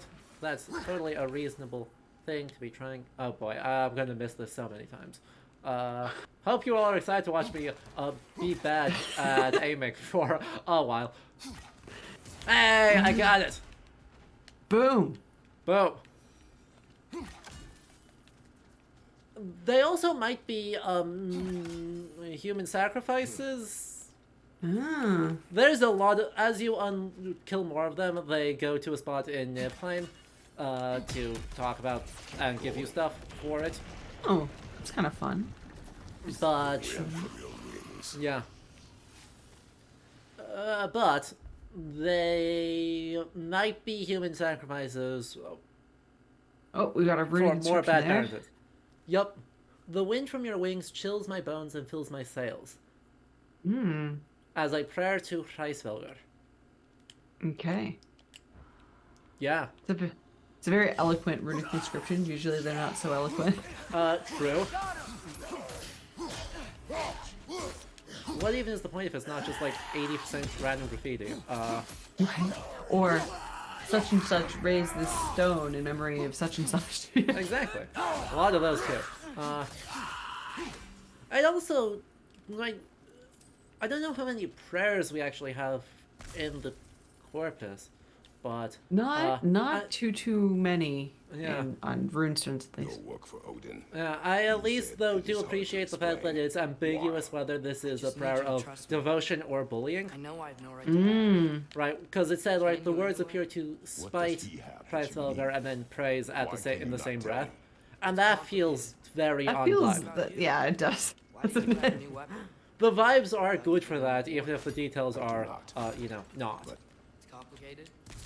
And honestly, the vibes being good is most of I think what we are Everyone looking keeps for secrets. in these sorts of Sometimes it's games, the only way to Oh, of protect the ones we course, love. yeah. Yeah. And don't worry about Odin. because That I'm makes- going back there. That is good to hear. We it don't makes a more know. compelling experience, and yeah, right. Yeah. Yeah, absolutely.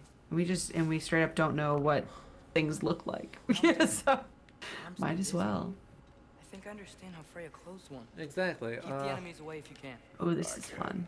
And Let me know now when you're ready. Atreus gets to try and close these. And If we a bunch of follow bad those guys are going to Hellwalkers show there, up we find Garm. eventually. Rasa, There they are. Ifa. And then we're going to use fire to completely murder them. Oh, Okay. yep, so more random combat sections. But yeah, also from, like, apart from not knowing a lot of the details of, potentially what something looks like, I also prefer going for good vibes over necessarily hyper strict accuracy. Sure. Because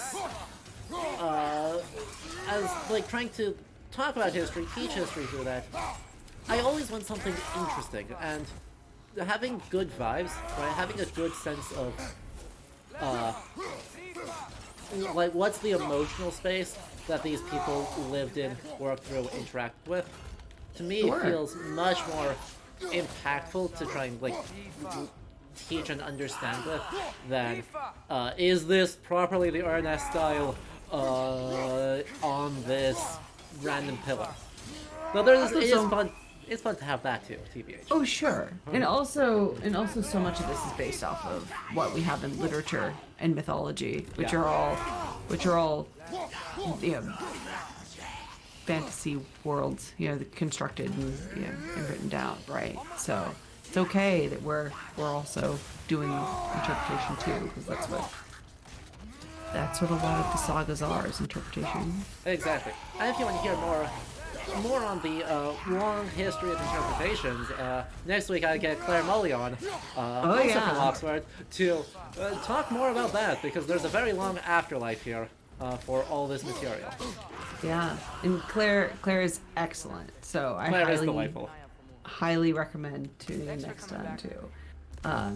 Claire is working currently on a poetic adaptation. So Claire, also in addition to being an excellent scholar, she's also a poet, and so she's working on a contemporary adaptation of Voluspa as well, in her own in her own poetry, Yeah. which I've gotten to hear a little bit of, and it's very good. So she's got a lot to say about 19th and 20th century writers and their interpretations of this material. Yeah, it's great. Let's just figure out how this gate works. Okay? Alright, that's how this... Oh, Gear's blocked when the gate is up. alright, I know what I need to do here. I need to go do that, and go shoot, and go shoot, and go shoot, and then turn this, Oh dear. and then we can then freeze the whole thing in place. Yes. Like that.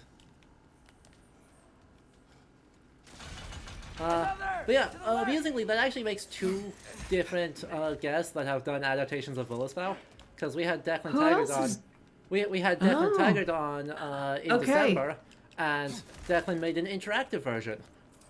Oh yes, with his is this his Steam game that he's done? Not the new one, but in 2019 he released on itch a short game that is an adaptation of Voluspa specifically. Oh, yeah, okay. I don't think I've seen that one. Yeah, though, doing a show, Choice of the Viking, as a interactive, sort of interactive novel, based on heavily Erbygge Saga, which, I've talked about quite a bit both this stream and every other stream because it is my favorite. Yeah, Erbygge Saga is great. It's- I've downloaded Declan's new text game, but I haven't taken the time to play it yet. It's on Yeah. my list. Me too. We'll have to check that out on stream at some point when I have Yeah. spare time. If the games industry could not release new games, I'm looking at you, Assassin's Creed, coming out next month. Don't think I haven't noticed. No, absolutely. No, that's cool. I didn't know he did an adaptation of All-Star. I wonder if Claire knows. Bet she does. I'll have to I know. tell her next time I see her. Yeah. It is fun to see, right? I mean, that text is Oh yeah. Like, probably the most famous poem. What's funny is it was one of the last to be translated into What? English. Yeah, I did into not know that. transcribed. Mm-hmm. Yeah, it was one of the last to be transcribed at all, and then one of the last to be translated, which is peculiar. Baldur's Drama was actually the first one. I did know that one, which, God, if you want poems that, like, people have not spent enough time looking at, like, God, I remember, who was I talking, I think I was talking to Felix, again, earlier in this series. Felix was one of our first Felix guests. Oh, Yeah, that's so great. Was one of our first guests. Actually, I think our very first guest. And we're talking about, you know, edit poetry and the ones that are not in Codex Radius. Right, yeah. And so, right, inevitably, that means these days they're wildly understudied. No, absolutely, absolutely. Because we get these collections and things, and it's what you can get transcribed. I got to do a transcription of at the Arne Magni Institute in Copenhagen with a group of like Leia and Petter Huni and things.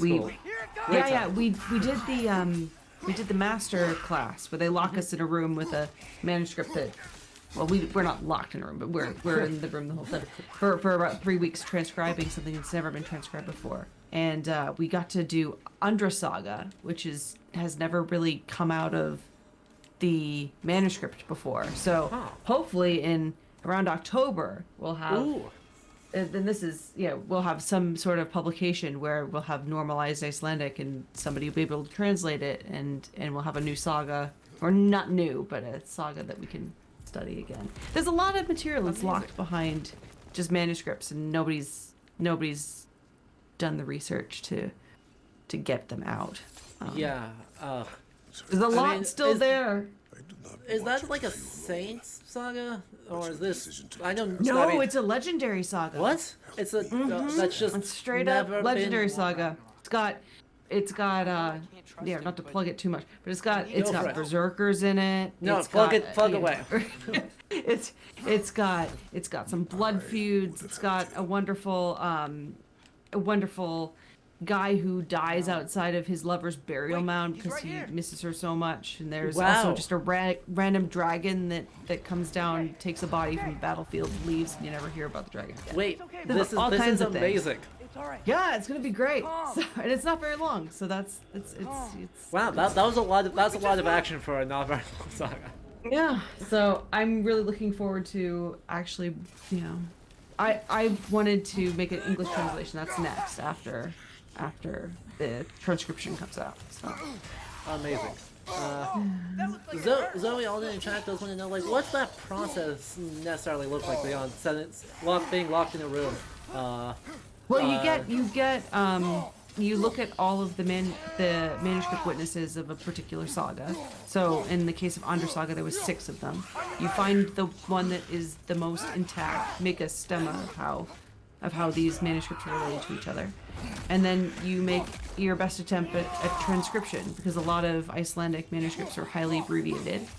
You check against other witnesses, the less complete ones typically, and you make the most complete one. That's one approach to it. And you start to transcribe it, so word by word. You take that and you have a set of rules or normalizations, and then eventually you come up with a piece that is as complete as you can make it and as true to the manuscripts as you can make them. Yeah. And at the end you have your transcription, and then you normalize it, and then people can translate from there.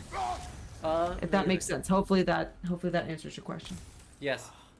There is also a lot of, that sounds so cool. If you want to do it with sagas, you've got to know Old Norse, and you've got to know Old Norse really well. I've tried doing transcription. I'm not super good at it because I don't remember the abbreviations. It's a whole different thing. It's like a whole thing. Because like you have to. It's something you have to memorize almost, because there's you know, especially with Icelandic, because it's Icelandic manuscripts, they're so abbreviated because they were short on paper, right, or vellum, you know. Yep, or paper, yeah. Yeah, or paper. Yeah, they kept that paper going for a long time. So the abbreviations can be like a thorn with like a little wiggle over the top, and it could be a bunch of things, and you just have to kind of memorize that, or infer sometimes, which can be frustrating. Yeah, and there's not the publication history in like figuring out the abbreviations that there is for Latin. Because No. Latin, there's whole books that are just, here are the abbreviations. I was like, that's a helpful resource. Icelanders forgot to standardize their abbreviations, so... Right? Oops. No, that can be incredibly frustrating. But manuscripts are great. I love maybe it's the archaeologist in me, but I love actually sitting with a physical thing, and it makes me feel so much more connected to the time period. No, I'm with you, right? There is something like genuinely like ridiculously compelling about these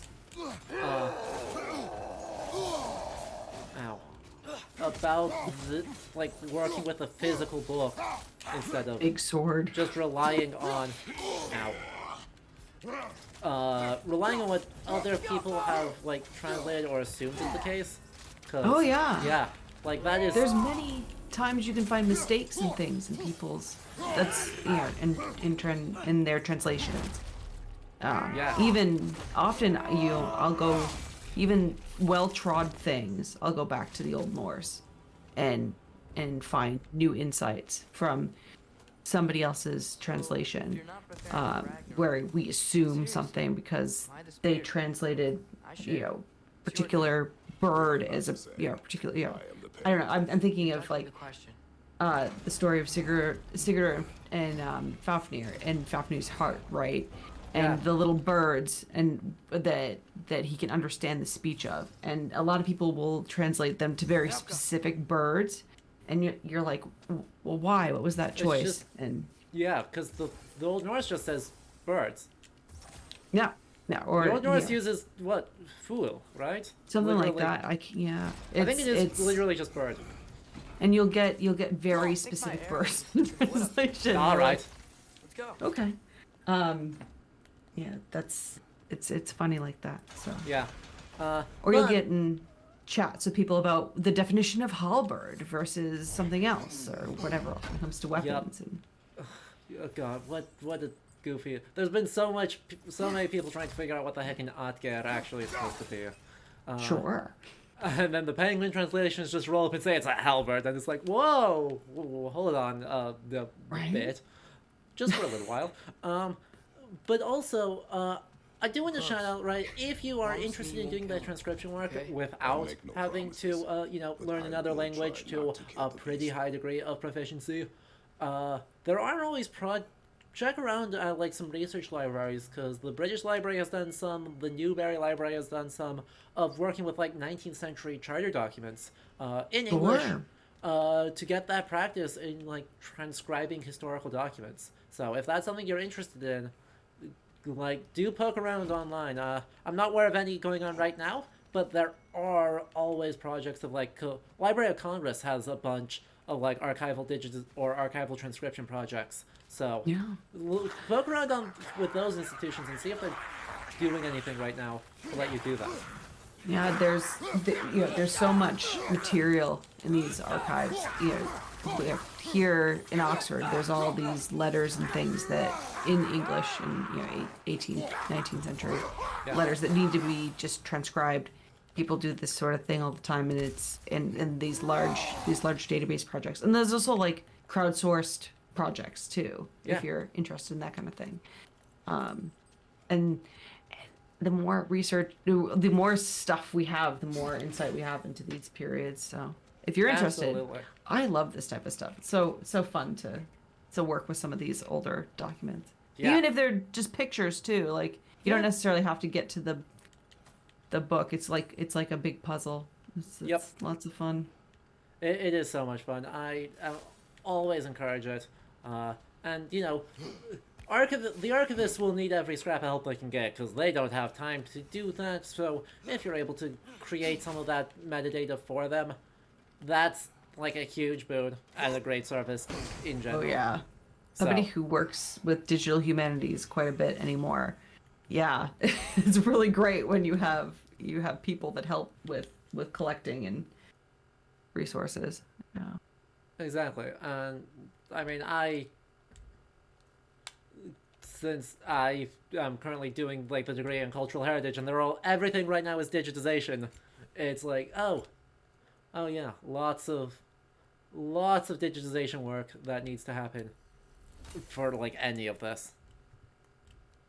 Transcribing is a specific skill. It's not just something people can do. I mean, you can get started on it with no formal training, but depending on what language especially if you're working outside of English or with older documents, it's something that takes practice.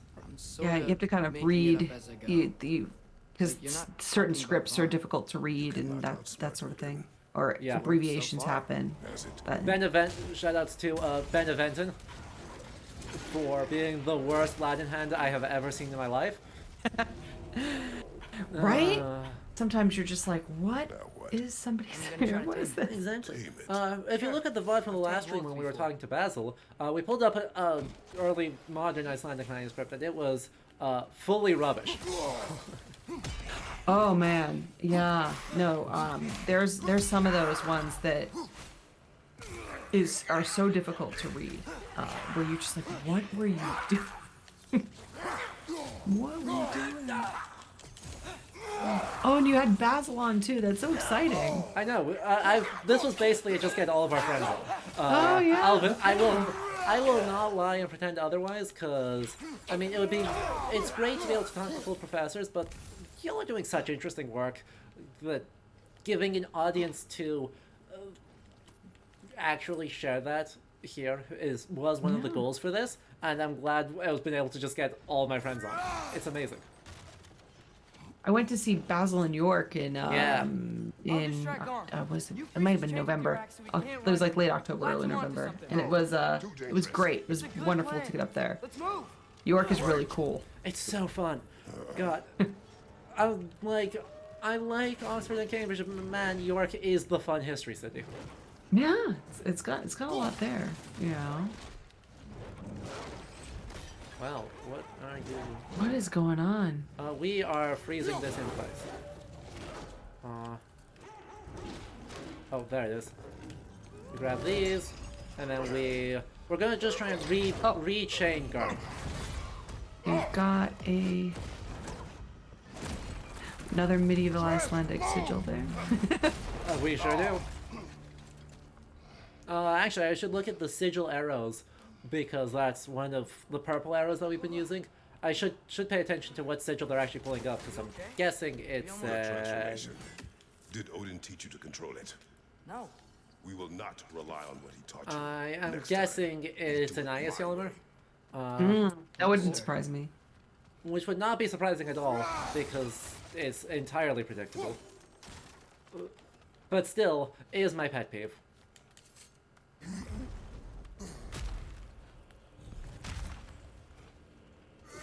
Well, how many beasts do we have to train down in hell for these things to be lying around? Right. True. An excellent question. A suspiciously large number, it looks like. And we'll just maul these real quick. There we go.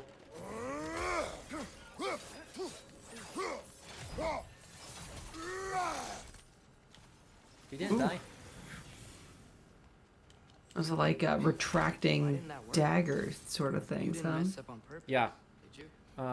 These are our weapon from the original God of War way back in the day. Okay. So they're fancy nonsense, but they're literally chained around his arms so he can just fling them out. And they do huge amounts of violence. Sure. Always away. Blades of Chaos are, I mean, mechanically they're so fun because, right, this is back in the days when this is just like a relatively fixed perspective for the camera, and it's a big arena hack and slash. So, the fact that you have this that just like spins and covers the entire arena just feels really good. Oh yeah. Does it specify? Oh, it's just random runes. Okay. The sigil arrows are just fully arbitrary. Arbitrary random Just runes. random runes. Things that look cool, huh? Yeah. That works out. I mean, it's functional. Right, why not? It's almost as big of a pet peeve as the Galdraslavia. I get why things use them, but at the same time, They are pretty cool, but it's one of those things that people are like, oh, see, you'll talk about what you're doing, and somebody be like, oh, my friend has a Viking compass on his arm. Like, oh, you mean cool? Yeah. You never, sounds good. Yeah. This is fine. I'm sure that's fine. You're like, neat. Yep. Let's not mention that that's 19th century. Let's not mention that this is 19th century. Right. Don't say it, don't say it, don't say it, don't say it, don't say it, don't say it. Oh, we said it. No. Oh boy. Doesn't make it any less cool, though, in my opinion. I think the 18th and 19th century, like, Galdraslavia are pretty cool.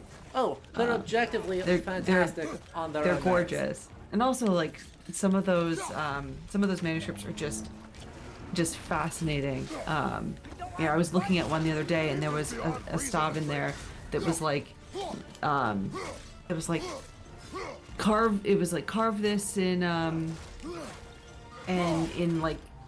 leather and blood it, and then stick it under your seat when you're rowing, and you'll row the best ever. Amazing.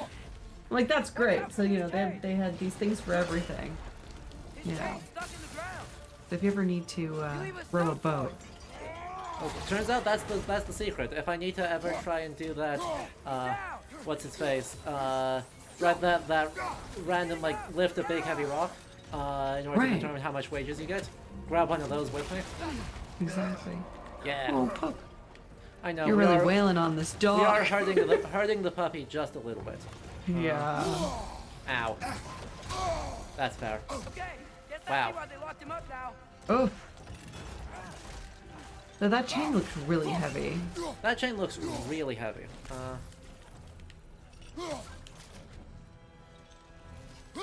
Aren't you tired of destroying things? Stop shooting. The puppy is shooting lasers at me, so. Laser puppy.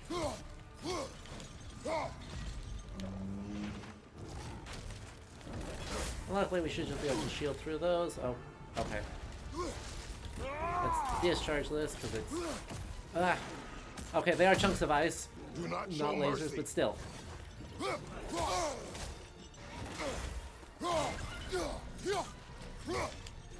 Well, I guess ice would make sense. See. Yeah. It does make a little bit of sense. Ow. His breath looks rancid. Yeah. The puppy seems to be having overall a bad time. Oh yeah. Back up! He's on his feet again! Needs a good comb and a wash, I think. Yes, absolutely. Aww. But I mean, the complaint of, like, the previous game had been not a lot of diversity in the boss fights, and I gotta say, they fixed that. Turns out, no, they did fully fix that. Ow. Oh yeah, also, these are like, there's things we can totally break on his face.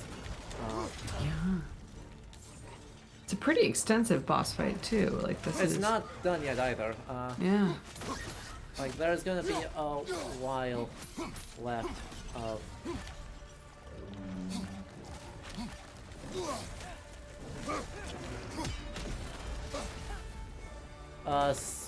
Just bullying a puppy. Oh, where did you go? Up there. If I could aim, that would be awesome.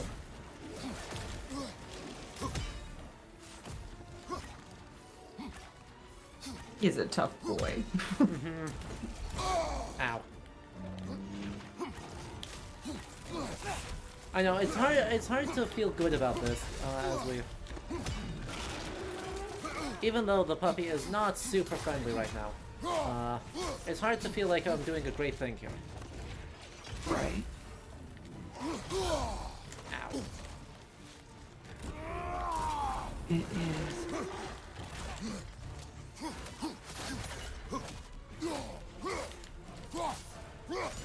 Though you do have a little bit of the problem of just like repeatedly stab it in the foot and then it will die, because that's how bodies work. Right. Gotta be honest. Gotta be one of the goofiest bits of video game design. But that's just a thing how that works. But that does. There we go. Want that this time. Ow. Did not block that. Should've.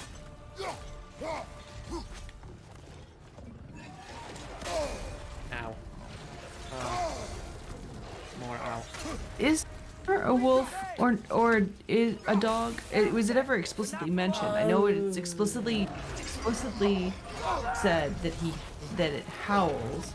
I don't know if it. I think it's just.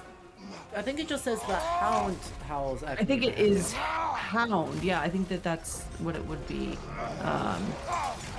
Because I remember it being ambiguous if Garm was a wolf or a hound, and like discussions of what canine representation is and where the line between wolf and dog is.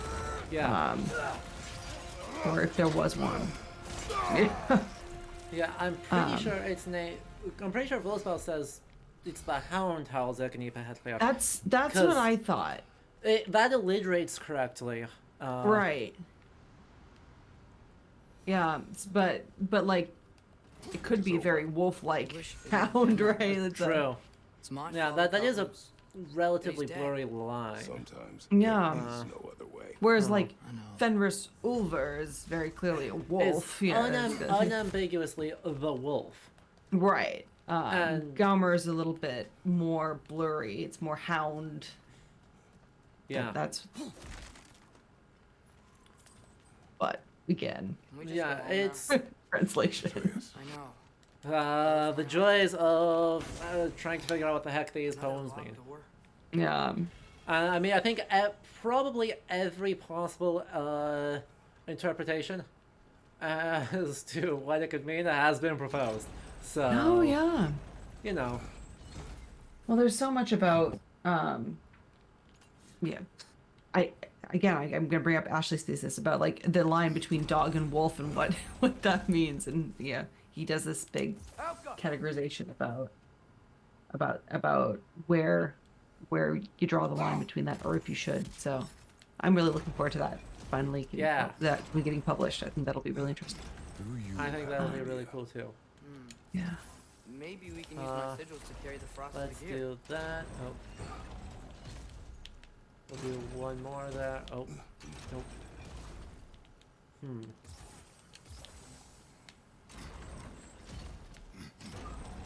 I don't know how this is actually going to work. Ooh. It doesn't line up. Oh, I understand. We do that. We do this. What about We the counter do weights? They could make a this, break for frost. and then we eat an axe at its face. And miss.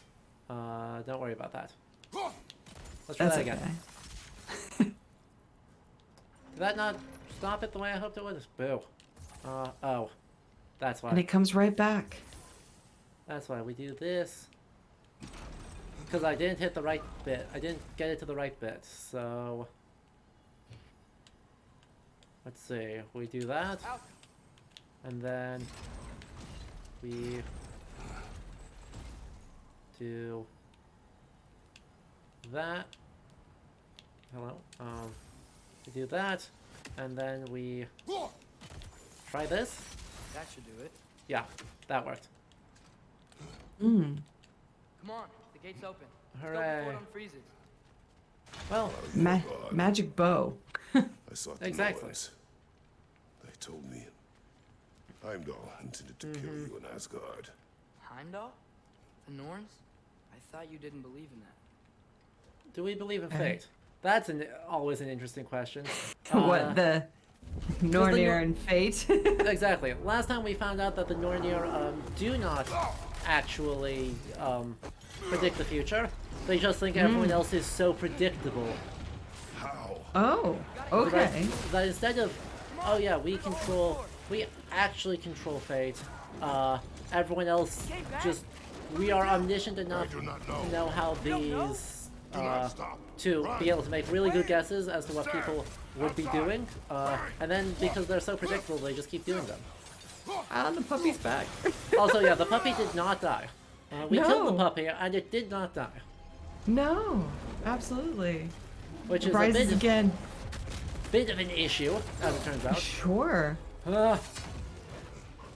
Run from the immortal doggo.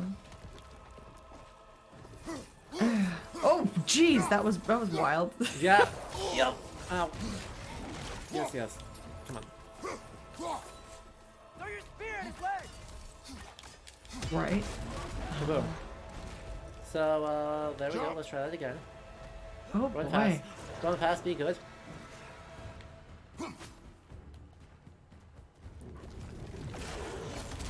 Oh boy. Ow.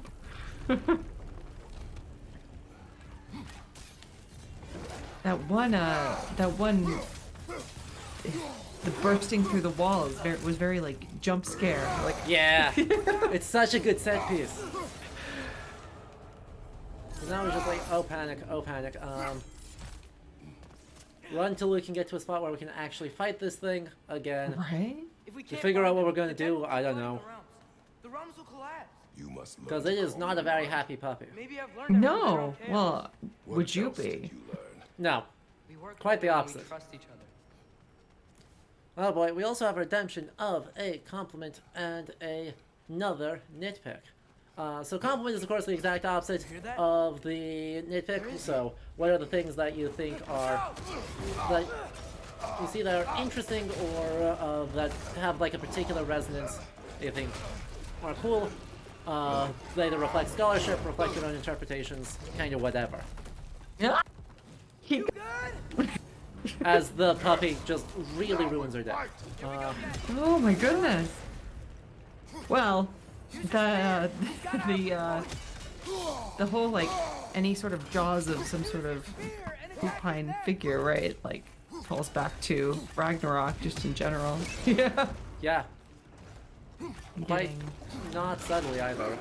No. Don't you want to rest? Oh my gosh, this is intense. Yeah, there's just a lot happening. Oh.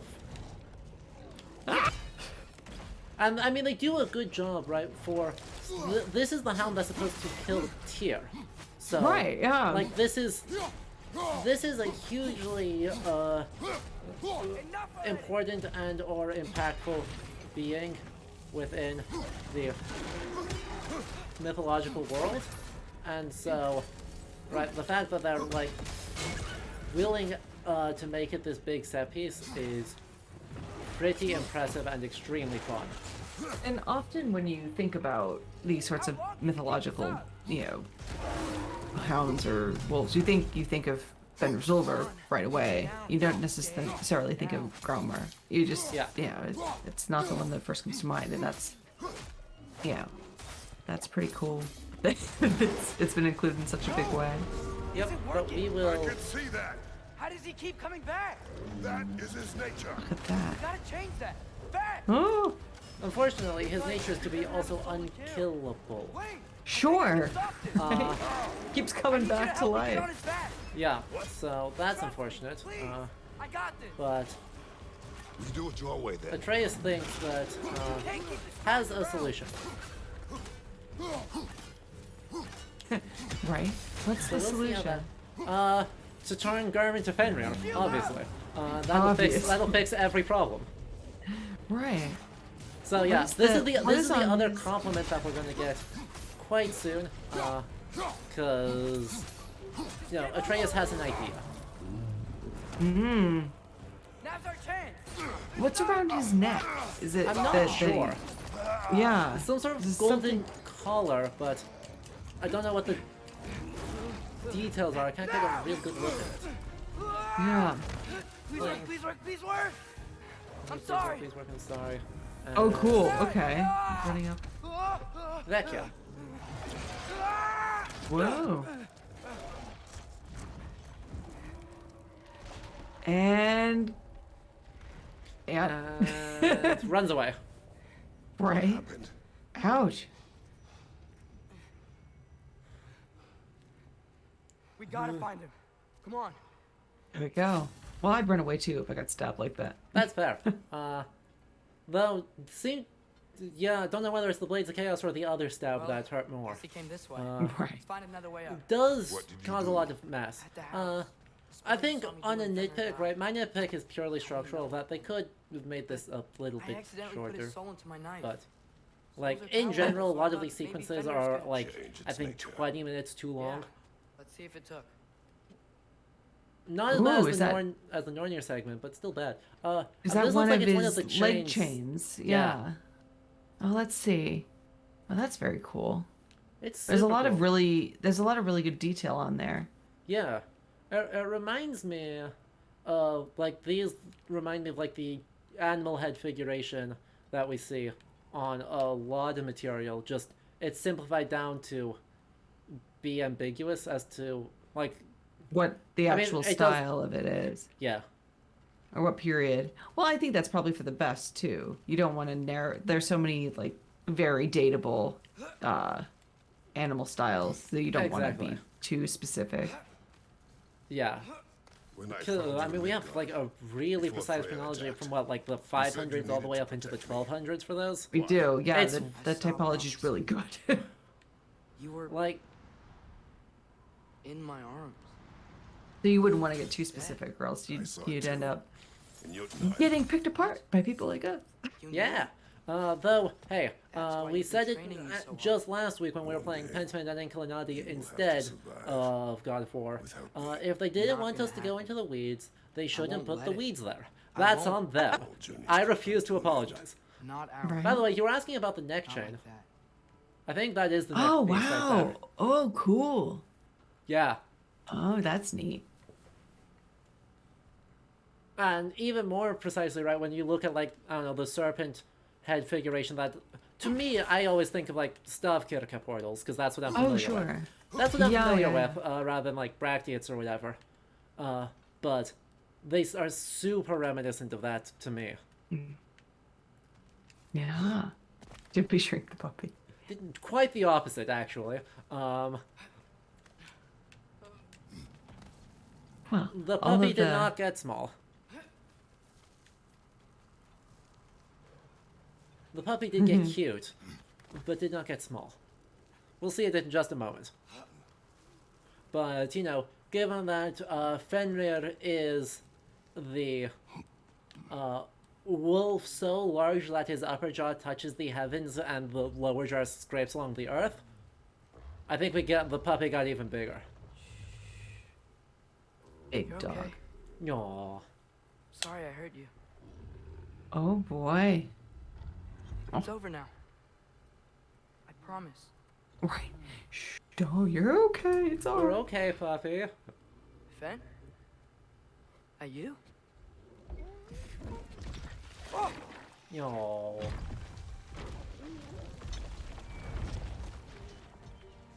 Look at him. He got cute. Good boy. Yeah. I missed you too. You can't be mad at those big brown I know if eyes. that would work. No. We did it.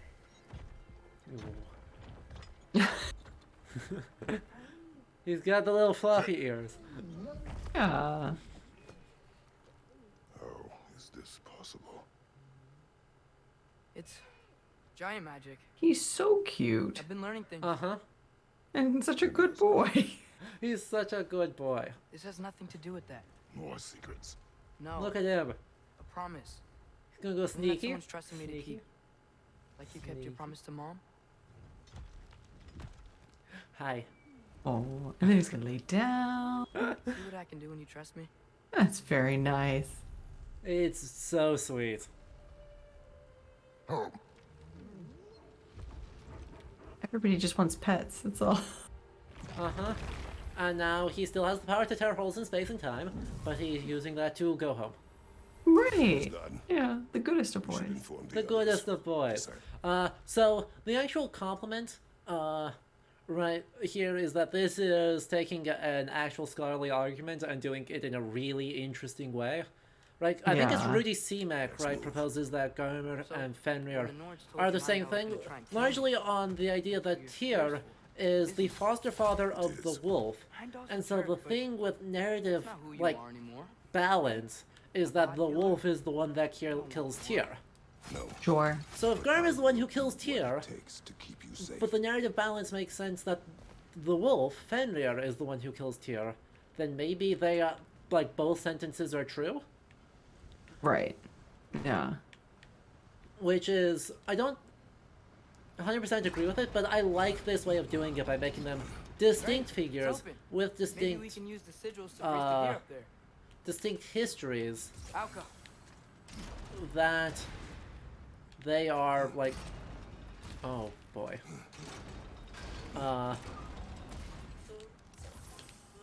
That they are, like, willing to, like, meaningfully explore. Sure. Like, that feels to me like a really smart, oh, heck. I screwed it up.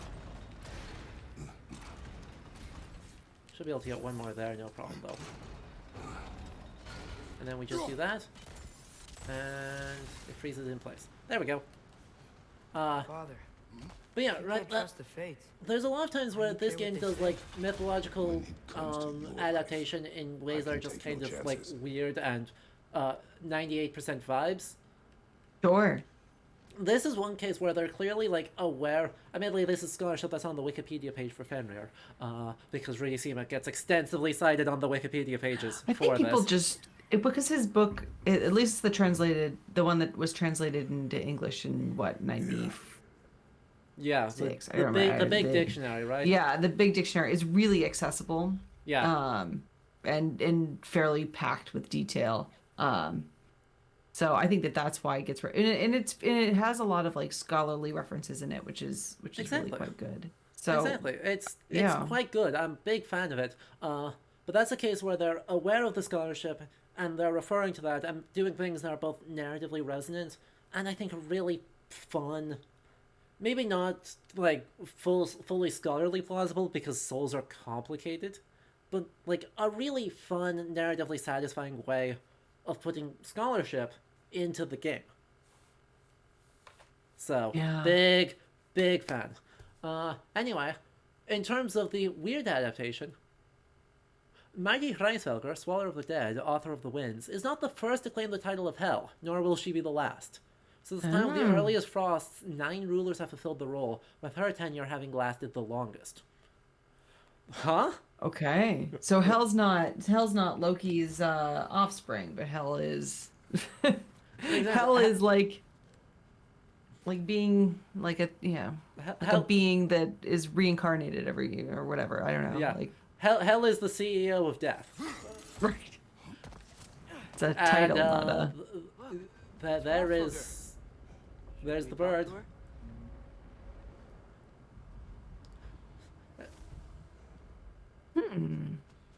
I mean, That's, you want a spooky Oh, bird wow. right there. that's a big spooky That's a bird. big bird. Like a very like ragged bird too. Yeah, a bit of a crunchy eagle. Right? Crunchy eagle. Leis attacker altere. By the way, they're speaking in Old Norse. They're just distorting it Yeah. past any interpretation.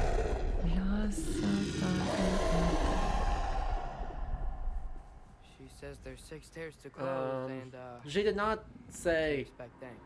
They shouldn't have been open I mean- in the first place. She is not wrong. I don't think said anything super coherent in Old Norse. Mostly just No. mostly just said vibes in Old Norse. Vibes but in Old Norse. exactly, right? Because I mean, a nice attack is like what? Something taking Like take everything. take it to close or something. But not nearly a long enough sentence to say that there are 6 tears to close. Yeah.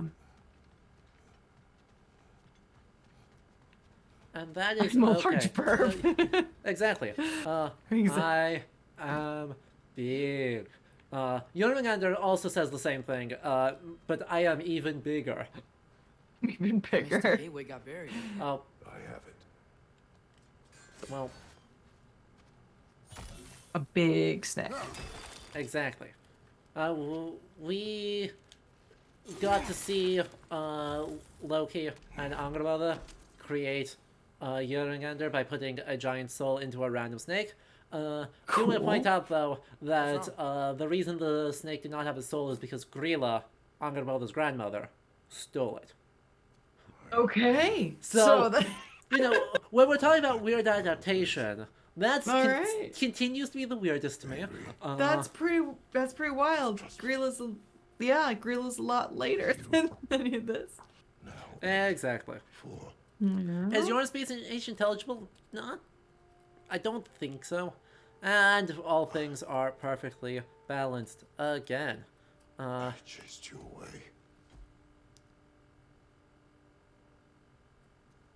Without you? We have another nitpick and another Kinda compliment, but we have reckless. story scenes first. Overconfident. Made stupid mistakes. I don't know why I thought I could do this alone. You were right. No. Aw. On our journey together, you have grown into a warrior. Are you sure Worthy of you're... your namesake. They're good communication from good parenthood. It's not like it's a subtle theme, but it is a good scene. It is a good theme to be harping on. You What? don't have to be who you were just because I'm not there.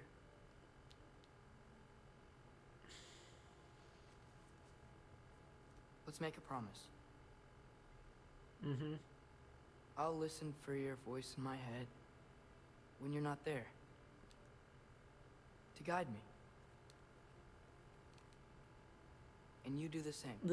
The thing that's interesting to me as like my compliment for this is, you know, the theme of cross generations and this sort of descent is, you know, a major theme in God of War throughout.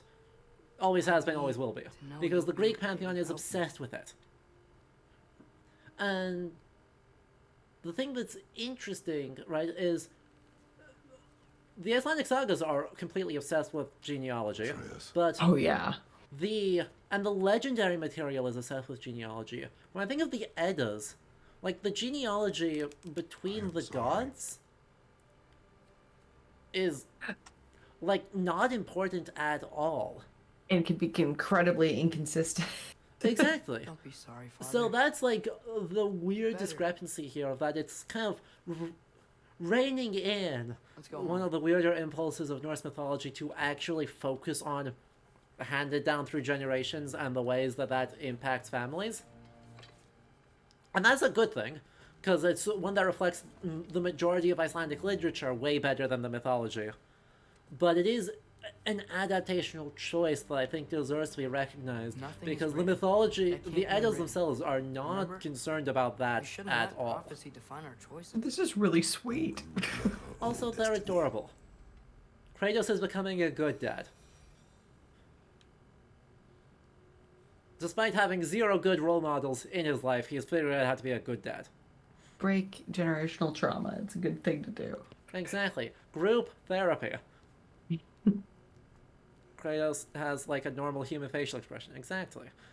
We did have yet another nitpick though. So let's ruin the good vibes. These Karens aren't my favorite. Yeah, you hold them up and they turn into a whole gateway, but it still is just like weird cairns with weird runes on them. So let's just emphasize once again, rocks with single weird runes on them are not medieval. They're like barely early Do you want to modern. take care of anything before going back to No. Their amount First, is like We'll not. retrieve Mimir. Then you can tell us what you learned in Asgard. After that, Yeah, and I don't think we ever found any sort of about Freya. runes She moved in while I like was away. like on small she turned little her hatred rocks or into anything either. Like Yeah. you recognized our see interests were sometimes aligned. people. I tried convincing you So- of that, but When was Exactly. that? before I started telling you where I was that night. I Uh-huh. see. Hey, she didn't kill me. I said nothing. Barely. Faye is a good role model for Kratos. I said, I did say parents. That's on me. You make a good point. Aim to score. You make a good point.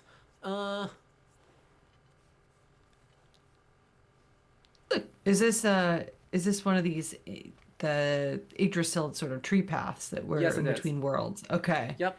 I like And I you like the can't- representation of this. This is fun. It's a good way to hide loading screens. Yeah. In the previous game, we flung ourselves off the side at one point. Oh. That was exciting. Still not super sure why, but we did. Yeah, but Yggdrasil is so good, and I mean, looking into, like, out here into Ginnunga Gap, as like Yeah. this still beautiful silvery just void, is a big fan. Oh yeah. There's It's a still lot- one of my There's so much to favorite like here. things about the origin story is the origin of the cosmos in Old Norse myth is Ginnunga Gap. Yeah. It's like in the beginning there was nothing, and then But two in the lands beginning- of ice and fire collided, and then big explosion, and then there was a cow. And then there was a cow. I still can't believe, though, that the actual description, right? There's Ginnunga Gap. The gap that is Ginnunga. And it's like, Right? Yeah. You're like, cool. what am I supposed to do? This word appears nowhere else, so good luck translating. What does it mean that the gap is Ginnunga? I don't know. It's a half lexicon. It appears in the context of Ginnunga Gap and nowhere else. I was like, Great, cool. thanks.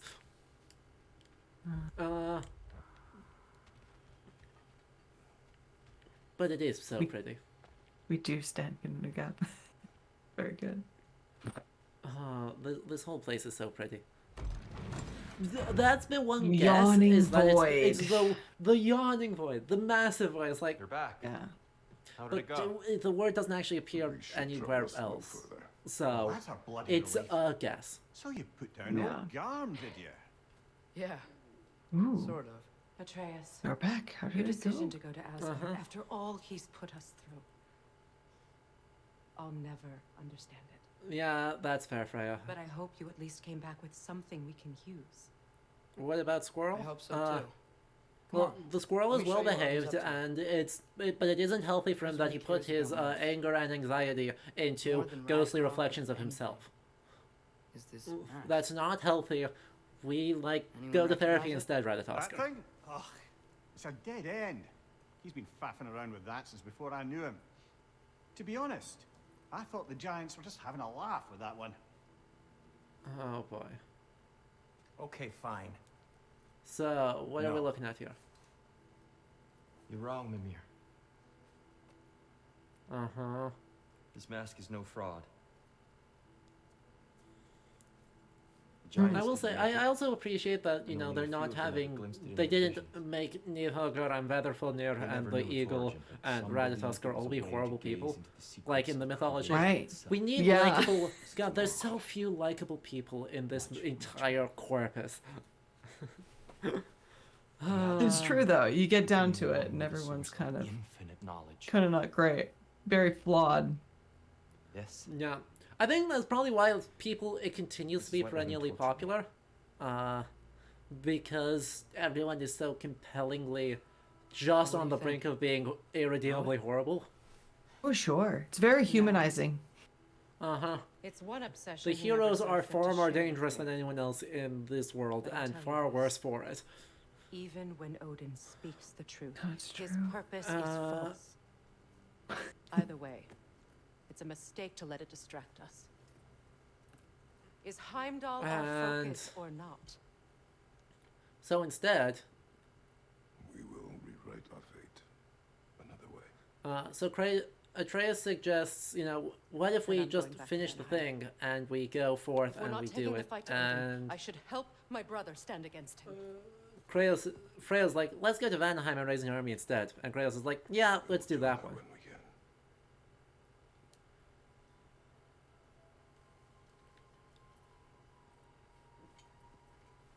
But I think us going to Vanaheim, meeting Scotland Hattie, and killing Heimdall is going to have to be a job for a future stream.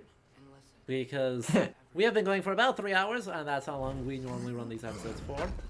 That's good, because but yes. it's about 11 o'clock here in the UK. Exactly, and this is a fantastic stopping point. These things can happen.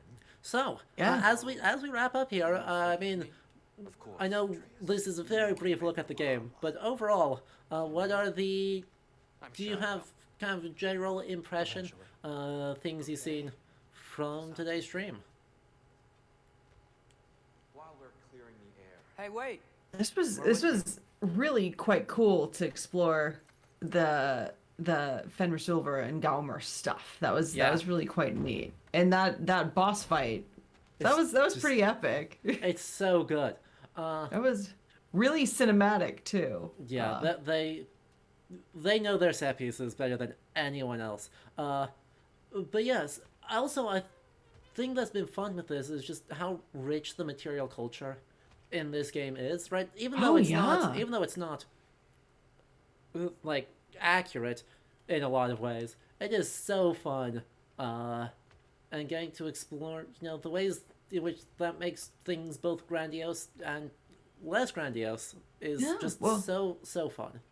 Ultimately, they're telling a story, right? Yeah. And I think that they've done a really nice job in weaving a lot of the material culture in there and taking inspiration from a lot of finds that are rooted in what we have in the archaeological record. So that's been fun to see, especially as somebody who's new to this franchise. It was neat. It was visual feast, that's for sure. It absolutely is. And once again, chat, do make sure you check out some of KD's other work, a3db.com for the database. Is there anyone else online that you are around if people want to see more of your work? Right now, so I have an article on Atri in Arv, the Swedish, the Journal of the King of Sweden, the folkloristics journal. Nice. And that's pretty fun. So if you're into databases and things, that's a nice one to do. Currently I'm working on expanding the database to include a lot more other artifacts. So spears, miniature swords, miniature thrones. Yeah. These sorts of head and mask amulets, and cups and cup-bearing figures. So these, I call them symbols of power. Yeah. And so that's what's coming down the pipe, and hopefully that'll be finished sometime soon. So amazing. That keep a is lookout that for is that. super exciting, and I mean, it's hard to overstate just how it for someone who is not well versed in archaeology and does not like digging through site reports. Hard to overstate how helpful that tool actually can be to understand, right?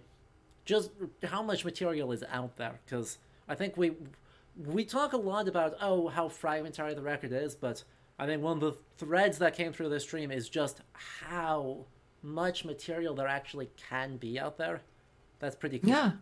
But my favorite part about it is there's more that gets discovered every day. So Yeah. that's the exciting promise of this stuff.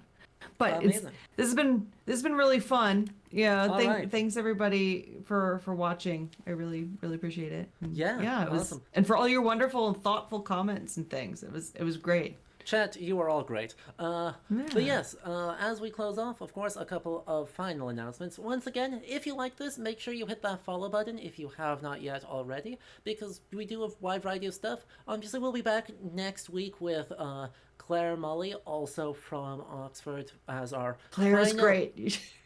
She's great. You should all come. But to be notified for that and for every other stream, do make sure you hit that follow button. Also, if you like this and want to support the channel further, consider hitting that subscribe button or heading over to Patreon in order to help make sure I can keep doing this, keep getting more guests, all that stuff. Otherwise, I hope you all have an absolutely lovely rest of your weekends, and either next time I see you, which I'll probably be live again on Tuesday if you want to come join for that. Otherwise, more God of War 1 week from today, same time, same place. Until then, I hope you all have a lovely rest of your weekends and a very good night. Alright, bye-bye. Alright. That was great, Adam. It is. Very fun. Everything's frozen. Just let's roll credits there. And repeat that. And then it's just closing stream. No.